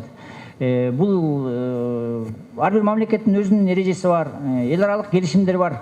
Биринчи ушунун себеби чыгып аткан маселени биз мусулман өлкөсү катары, бирок башка руханий багытка да мындай адилеттүү мамиле кылып, өзүбүздүн конституциянын чегиндеги концепцияны иштеп чыгып, Кытай мамлекети менен башка дагы алыс мамлекеттер менен биз өзүбүз туура келишимди токтом негизинде бекиткенге аракет кылам. Болбосо биз жанагы маселе айткандан чечилип калбайт. Эми уйгур бир туугандарыбыздын маселеси бул Кытай мамлекетинин ичинде болуп атат. Биз ага таасир кыла албайбыз, бирок саясий багыт катары биз саясий деңгээлде өзүбүздүн көз карашыбызды тышкы эл аралык саясатта айтууга жогорку деңгээлде оондо жанагы шосто айтууга милдетибиз бар. Ага эрк кайрат көрсөтүүгө аракет кылабыз. Эми давайте мындай инелердин ар бир адамдын убактын сыйлаш керек. Көп сүйлөсө мазмун кетип калат. Бул 3 суроо берели. Анан мен так кыска жооп берип, анан бүгүнкү дем алыш күндө жакшы улантып, анан жанагы талкуулаган сөздөрдү терең ой менен жыйынтыгын эртең күндө чыгаралы. Макулбу? Мына Нурсултан бер. Урматтуу келген коноктор, урматтуу Эмре Ишимбаевич, Атыжан Нурсултан Бейшемек уулу, Тогуз суроо Айылдык кеңешинин депутаты. Менде суроо дагы сунуш эмес, бирок элдер суроо берип кетти го. Эмне кылып койдуңуздар? Кыскача гана бир сөз айтып келди, буну айтпай койсом акыйкатсыздык болуп калмак мен тарабыма. Себеби дегенде Эмре Ишимбаевич 2013-жылдарды 7 областан чулкан жаштарды ити дубанды кыдыртып, жанында алып жүрүп, жакшы политик школа түзгөн. Кутка шүгүр, ошол политик школанын бүгүнкү бүтүрүүчүлөрү, башкача айтканда, Айылдык кеңешинин депутаттары, эл аралык журналистика тармагында журналисттер, симет тармагында, эл аралык оюндарда эң алдыңкы адистер болушту атат. Урматтуу туугандар, бир жерге мектеп же бир жерге садик салып бериште эмес. Ошол Темирбек Ишембаевич окутуп кеткен политик школанын балдары бүгүнкү күндө ошол Кытайдан инвесторлорду алып келип иштетип атат. Ошол айылдык кеңеште элдердин ишенимине кирип депутат болуп атат. Силер айтып жаткан көйгөйлөрдү айылдык деңгээлде көтөрүп жатат. Кандайдыр деңгээлде болсо дагы бул кийинки муундардын өсүшүнө болгон бир аз болсо дагы салым. Ал эми биздин милдет ошол алган политик школан эртеңки муундарга үйрөтүү болуп эсептелет. Биз мектеп салганды акча бергенде эмес, адамга акыл бергенде үйрөнөлү туугандар. Темирбек Ишембаевич бизге багыт берди, биз ошол багытты эмгек жасадык. Ар бириңизден ишиңиздерге ийгилик. Рахмат. Менин сурооңду берип коеюн. Ассаламу алейкум, урматтуу агай. Мен да сизге кандайсам сыра эле суроого кетейин. Биринчи суроом бул мектеп окуучулар багытында билим берүү тармагында кандайсам көптөгөн иштерди жасап атабыз дейсиңер да. Анан ошол мектеп окуучулары азыркы учурда өкмөт тарабынан ар кандай иштер жасалып атат да. Анан менин суроом, мектеп окуучуларына биз адеп сабак кирип атат азыр. Ошол сабактарга бекемди сүйүүгө үйрөтүү, лидерлик качествону жогорулатуу боюнча сабактарды киргизсек болобу? Экинчи суроом болсо, азыркы учурда той аштар аслыкта көп болуп атат да. Ошол мисалы бир райондун 30 жылдыгын бир район өкмөт тарабынан ондай бюджетке бир аз берилет, бирок баары эле район, областтын бюджеттерине такалып баратат. Ар бирisi. Үчүнчү суроо. Үчүнчү суроом ошону деген биз кино тартуу китепке жазсак болот да. Үчүнчү суроом болсо, мен агай сизге саясатка эмес, бул кандай десем, эмелер байкелерге эмес, мен бул чоң аталарга, чоң апаларга, энелерге бергим келет да суроону. Азыркы учурда жаштар деп ошо жаштар көп эме маселеси каралып атат да. Жаштар дегенде шайлоо учурунда жаштар курал болуп калат, ошо Азират айткандай. Ошо жаштарга качан токтолот, жаштар мындай курал болбой, жаштар туура багытка кеткенге. Жаштар азыр кандай десем, ачыгын айтканда жаштар азыр жардын кырсыгында турат да. Ошол качан токтолот? Жаштарды качан мындай туура багытка, качан туура нукка салганды улумун көрсөтөт бизге. Өзүм таштар кетейин, Токтомов талай ысык жаштар коомдук бирикмесинин жетекчиси болом. Рахмат.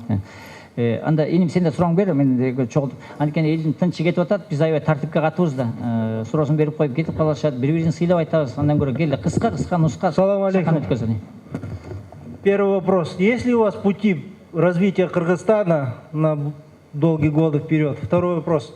И как вы можете решить проблему миграции из Китая в Кыргызстан? Это грозит нашей стране просто. Абсолютно верно. И третий вопрос.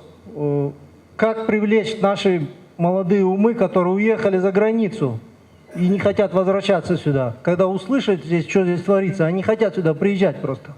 Вот это вот меня волнует. Вот как вот это можно все сделать? Хорошо. И возможно ли это сделать? Я знаю, вы пойдете до конца за нашу Родину. Ну, дальше уже здесь некуда. Понял. Атыңыз ким? Как вас зовут? Ким? Элдияр, да? Данияр меня зовут. Данияр, отлично. Саламатсызбы агай. Мен эки суроом бар болчу. Биринчи суроо мисал үчүн, сиз азыр Мекен ынтымагы партиясы менен бир алдыга карай жолго барып атасыз да. Мисал үчүн максат коюу бар да. Максат коюу менен ошол жаатында мисал үчүн сиз алдыны канчалык көрө билесиз деген суроого берим келип атат. Данияр айткан эле суроо да. Мисал үчүн Мекен ынтымагын мисалга 5 жылда кайсыл деңгээлде жана өзүңүздү кайсыл деңгээлде көрөсүз? Анан экинчиси, бул Данияр байке айтып кеткендей, мисал үчүн азыр акыркы суроолордо чөп калды. Кытайдын мисал үчүн биз 2023-жылдан баштап максималдуу түрдө карызды төлөй баштайт экенбиз. Ушул карызды төлөөгө азыр 5 жыл ичинде кандай программалар менен сиз ушул карызды төлөй аласыз? Ушул жаатында кандай программаларды иштеп чыккансыз? Рахмат. Анда талай эним берген суроодан баштайлы, дагы суроону кошуп койгула. Суроону берели, анан мен чогултуп, кээ окшош болуп калса бир жооп берем. Арбаңыздар, урматтуу кыргыз калкым. Мен аты жөнүм Сагбырул Амангелди. Мен Улуттук илимдер академиясынын Тил адабият институтунда ошол жерде дин боюнча, философия боюнча илимпоз болуп иштейм. жана 8-каналдагы бала туура берди да, аябай суроонуч. Кыргыз өзүн духун, рухун жеткиликтүү деңгээлде иштеп чыгып таба элек депчи. Тактап айтканда, кыргыздын философиясы калыптанган эмес да. Ошондуктан биз европалык либерал экономика жана либерал демократия деген нерселердин өзөгүн түшүнбөй туруп, кыргызга көчүрүп келип атабыз да. Биз ушул нерселердин баарын, бул нерсенин баары Чыңгыз Айтматов жана сиз китебин көтөрүп да чыктыңыз. Өзүнүн тоолор кулаганда деген чыгармасында абдан мыкты берген да бул жердечи. Анткени капитализм бизге келип атат. Бул биздин духубузга, рухубузга туура келбейт. Мунун өзөгү индивидуал эгоисттик түшүнүк менен негизделген да бул маданияттын өзөгү. А кыргыз өмүр бою коллективдүү дүйнө тааным менен жашап келген. Ошондуктан мунун өзөгүнө таасир келбей атат да. Бул бир эле мисалда, мисалы ушул жерден ар бирөө ушундай тагдырга дуушар болсо керек да. Мисалы жеке менин пикирим, менин бир дос балам прокуратурада иштечү да. Өзүнүн бир тууганы кырсыкка кабылып, бирок мыйзамды бузгандыгы далилденсе дагы ошол адамды куткарганга аракет кылды. Мындай тагдырга ар бир кыргыз дуушар болуп калышы мүмкүн да. Бул тактап айтканда европалык баалуулуктун кыргыздын дүйнө таанымына жана философиясына шайкеш келбейт дегенден кабар берет да. А бул нерсе мамлекеттик деңгээлде, экономикада, юриспруденцияда, мамлекеттик башкаруу системасында дагы так ушундай да. А мындай багыттын проблеманы жеңиш үчүн кыргыздын өзүнүн өсүп өнүгүү багыты болуш керек. А сиз буга кандай карайсыз? Туура. Эми Даниярдын суроосунун чегинде болуп атат да, түшүндүм бала. Рахмат. Анда уруксат берсеңер, мен кыска нуска жооп берейин. Мен негизги келген максатым тартынбай эртең күн айтат интернеттен акылды сүйлөп коюп эле отурат, же биздики менен келип саламдашып коет деп. Мен тартынбай мына бул инимдердин берген суроосун угуп алайын деп келдим. Анткени башында согушту кантип баштадым? Акылды адам күнөөнү өзүнөн издейт, акылсыз адам бирөөнөн издейт. Мен өзүм күнөөлөрүмдү издеп жүрөм.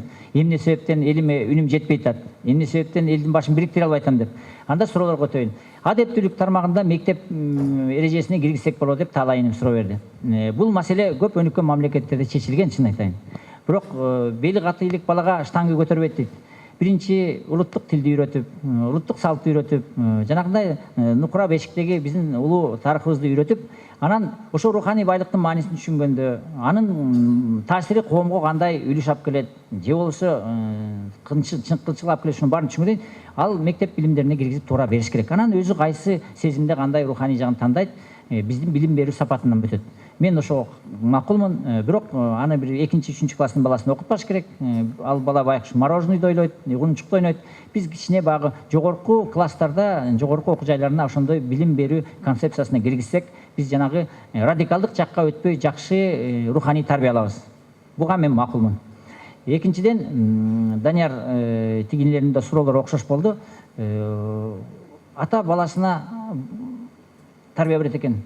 Кантип аял алып, кантип турмуш куруу, өзүн түптөп кеткен окат жайын кантип сактап калуу деп бир өмүр баянына болгон бир насаатын айтып кетет экен. Ошонун негизинде мамлекетинде бир өнүгүп кетүү, бир кандайдыр багытта келе турган өзүнчө бир вертикал бир вектор болот. Чындап келсем, муну Америка өзү демократия жолу менен таптыр, кээ бир мамлекеттер радикалдык жол менен таптыр. Мисалы үчүн ислам өлкөлөрүндө шарият конституция кылып, ресурстук мамлекеттер нефтисин, газын сатып, анан ар бир адамдын, ар бир коомдун өзүнүн бир табигаттык мүмкүнчүлүгү бар да. Биринчи мүмкүнчүлүгү бул ошо эли болот экен, адамдык ресурсу. Ошонун мүнөзү, тарбиясы. Экинчиси, анын жер жүзүндө жайлашкан мекенинин жери болот экен. Жанагы кен байлыктары, өзүнүн 198 000 квадраттын жери. Үчүнчүсү, жанагы географияда жайгашкан кошуна мамлекеттер болот экен. Ошолордун баарын жагдайын эске алып туруп, өзүнүн өнүгүп кетүү багытын негиздеш керек экен. Мисалы үчүн профессор түрмөгө отуруп калса сабак бере албайт да байкуш. Ал жерде башкача шарт да. Бирок ошол жерден да өмүр куруш керек экен. Өзү биринчи ошол жердин эрежесин үйрөнүш керек экен. Анан бирок ошолорду тарбиялап, профессор өзүнүн таасын тийгизип, түрмөдө отурган адашкан балдарды өзүнө тартып алат экен. Мына ошол сыяктуу биринчи азыркы бүгүнкү жагдайды алып, мен өзүм ошо аралашкандан кийин Кыргызстандын эртең келечегин өнүгүп кетүү багыты бул нейтралдуу мамлекет болсок, тышкы карыздарды кантип жабабыз дейбиз, тышкы карыздын чечилбеси маселеси жок. Биринчи ошо тышкы карыздын эмне себептен түптөлгөнүн аныктап, азырда улам чогулуп атат. Биринчи ошол процесс токтош керек. Экинчиден, ошонун тышкы карызды чечүү жолдорун табыш керек. Аны бирөөнөн алып бирөөнө берип койсоң маселе чечилип калбайт да. Биринчиден ал өкмөт тарабында ошол жанагы маселенин кетип аткан терс багытын токтотуп, анан экономика деген ким? Экономика элде. Жана 120 депутат эмес. Бир саясатчы мен эмес, баарыбыз эле пендебиз, биз 5 миллион эл багаламыз. Элге эртеңки күнү мына ушул эрежени чечиш үчүн момундай багытка өтүүбүз керек деп атайын мыйзамдарды кабыл алыш керек. Бул маселени мына Кореяда басып өтүшкөн, Сингапурда, Россияда да басып өтүшкөн. Бизде мисалы үчүн өтө баалуу стратегиялык аймактар бар. Мен айткандай кен байлык, акча каражы саясаты. Мына бүгүнкү күнү мына акча каражаты сайлага тейлеген банк системасы элдин баарын кредитке отургузуп койгон. Көп кирешелер табылат, бирок ошонун негизинде биз казынага да акча түшпөй калган. Мына ошонун баарын эртеңки күнү элге жеткизип, биз мамлекеттик казына түптөө мыйзамдарын парламентте кабыл алышыбыз керек. Ошол багытты иш аткаруу милдетин өкмөткө жүктөшүбүз керек. Өкмөт болсо жанагы жаш балдарды кадр кылып таап, ошонун жанагы инвестициянын булагы менен казынанын түптөө эрежесине жол ачып, анан түшкөн кирешени мааракелерге чачпай, маареке келет, мен дагы каршы эмесмин. Ошол мааракенин эсебине бүгүнкү жанагы чогулган маселеге көңүл бурай койбой, биринчи тышкы карыздарды жаап, коркунучтан биз алысташыбыз керек. Анан милдет деген да бар. Вексель деп коет, мамлекеттик баалуу кагаздар деп коет. Эми Кыргызстанды кыргыздар эле сактап калат да. Ошол ишмер балдарга мамлекеттин эсебинен баалуу кагаздарды чыгарып, бул дүйнө басып өткөн. Урматтуу кагылайын элим. Ушул кагаздарды элиңерге салымыңар болсун. Мамлекеттик баалуу кагаздарды алып, бүгүнкү күнү өтө буктурмага алып калган акча каражы саясатыбызга экономика жол аша жардам берди деп, мына жанагы Южный Кореянын президенти кайрылгандай, Рузвельт кайрылгандай, биз мамлекеттик бүгүнкү карызды жабуу оор маселесин жеңилдетиш керек. Анан үчүнчү жагы бар. Эки адам бири-бирин укса маселе чечилет дейт. Өкмөт башчылары өзүн туура алып жүрүп, ошо Кытайга барып, келишимге туруп, Россияга барып, убактылуу биз боордош мамлекеттербиз. Жанагы койгон милдеттериңердин мөөнөтүн узарта туралы. Биз кичине чарбачылык түптөп алалы. Бул карыздан биз качпайбыз, убагында алып алыппыз.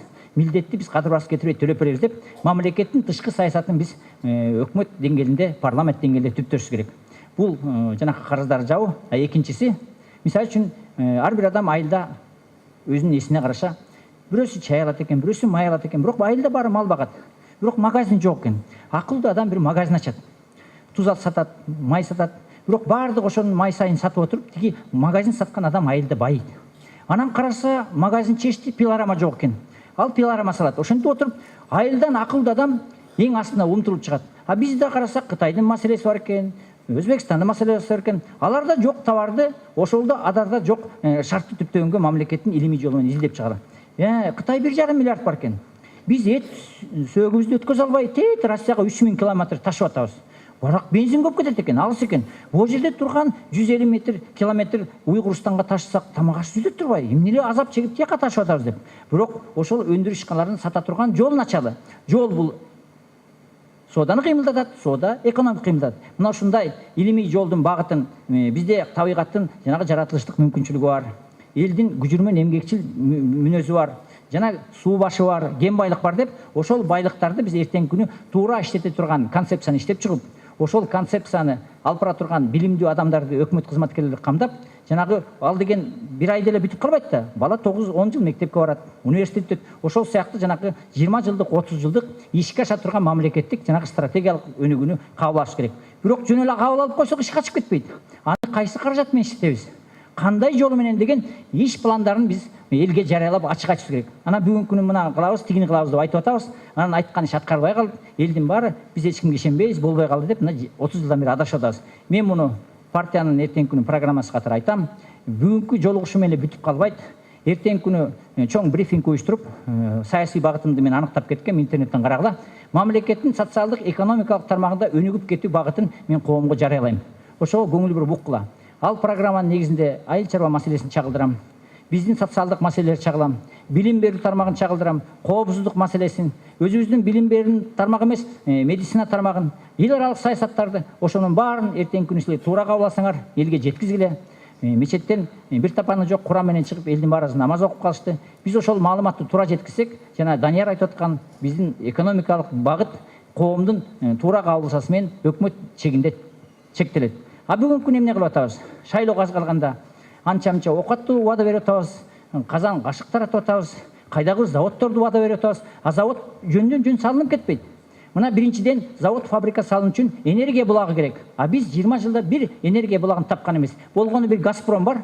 Газпром ертеңкini Путиндин ордуна Жириновский келип калса, машинеңер жүрбөй калат, буудай сеп албай каласыңар. Башка энергия булагыбыз жок. Ошон үчүн 30 жылда бир гидроэлектр сатып алабыз. Энергия булагыңар жок болсо, заводуңар иштебейт. Значит, ертеңкини өкмөттөн энергия булагын түптөө эрежесин иштеп чыгарат. Экинчиден, акча каражат жок болсо заводду салынбайт. А биз жалаң карыз кылат экенбиз. Карызды бул пайызы менен алат экенбиз. Жок, жанагындай өкмөттүн казынасын түптөп, ошол завод, фабрика сатылган арзан акча булактарын биз ишмер балдарга өкмөт тарабынан жана Путиндей, Эрдогандай кылып бөлүп берели. Жанагы Трамптай кылып. Анан энергия булагын камдап берели. Бирок мыйзам чегинде ошол ишмер балдарга милдет коелу. Сен ушул биз берген жардам үчүн биринчи алгачкы жолу биздин жарандарды ишке аласың. Биздин аймактарга салык төлөйсүң. Бирок сенин эртеңки күнү оокатың өтүш үчүн биз атайын соода саясатын туура жүргүзүп, сенден чыгып аткан өндүрүш ишканалардын товарын чет өлкөдөн киргизбейбиз. Сага налогду азайтабыз. Бирок эртеңки күнү тышка товарың сатып бизге киреш алып келсең, биз сага медаль тагабыз деп биз ишмерлерге да саясий чечимдер чыгаралы. Мына ошондой программаны Данияр иштеп чыксак, муну Путин да иштеп чыккан, Кыргызстандын өнүгүп кетүү модели пайда болот. Мен муну деген көптөн бери ойлонуп жүрөм. Бекеринен жанагы Баткенди, Жалал Абадты айткан жокмун. Мен ар кайсы жерде жүргөн элдин мүнөзүн да байкадым. Элдин талабын да байкадым. Эмне үчүн алюминий билем? Мына Жалал Абадта темир жатканын билем. Бирок ошол темирди сатуу үчүн биринчи темир жол салыш керек. Анткени биз эле жалгыз бир темир жол менен элдик базарга чыга албайбыз да. Биз өзүбүз аны алып жей беребиз да. Биз тышкы базарга чыгышыбыз керек. Жанагы магазин ачып алып кошунага саткандай.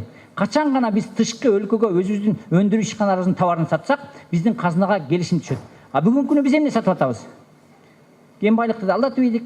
Акырында суу кодексин туура эмес алып, суу кодексин алдатып ийдик. Эми мигрант кылып, мына биздин жаш балдарды экономик көтөрүп турган кадрлар сатабыз. Мамлекеттин эң чоң байлыгы бул адам ресурсу. Ошол адам ресурсун туура колдоно турган биз жанагы билим берүү тармагын концепция кылып, 10 жылдык, 20 жылдык кылып мамлекет деңгээлинде элге жеткизип парламентте кабыл алалы. Мына ошондо гана мамлекет өнүгөт.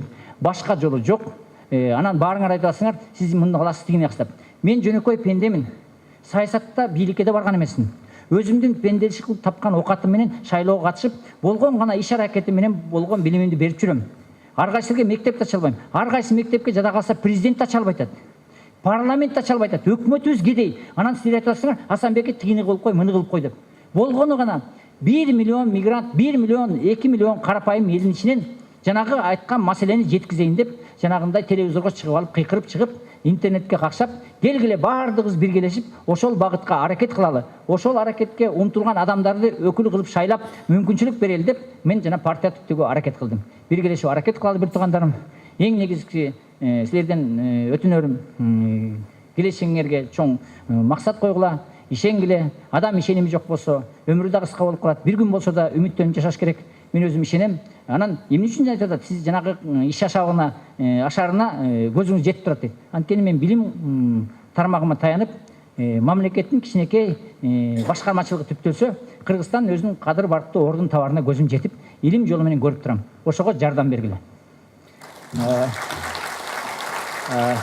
Чоң рахмат. Ашыкча туура эмес сүйлөп койсом, интернет булактардан жазып тургула.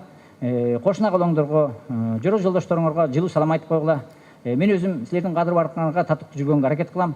Мүдүрүлбөс туяк болбойт дейт, жаңылбас озу болбойт дейт. Аша чегип кетсем, аларды өзүм ар дайым күчтүү адам өзүнүн калпын же болсо катасын мойнуна алат дейт. Мен өзүм да адам катары түз жүргөнгө аракет кылам. Эгерде түз жүрсөм, жанагы 120 депутат менен тил табышам. Балким жанагы партиялар менен тил табышабыз. Алар да өзүнүн түшүнүү деңгээлинде кыйкырып өкүрүп атат мен сыяктуу. Бирок баары бир адилеттүүлүктүн өзүнүн багыты бар да. Ошол адилеттин багытын көзүм көрүп турат. Эртеңкини туура жеткизсек, Кыргызстандын эли эртең биригип, бүгүнкү туңгуюктан чыгаарына көзүм жетип турат. Баардыгыңарга ийгилик, баардыгыбыз даяр бололу, аман эсен болгула.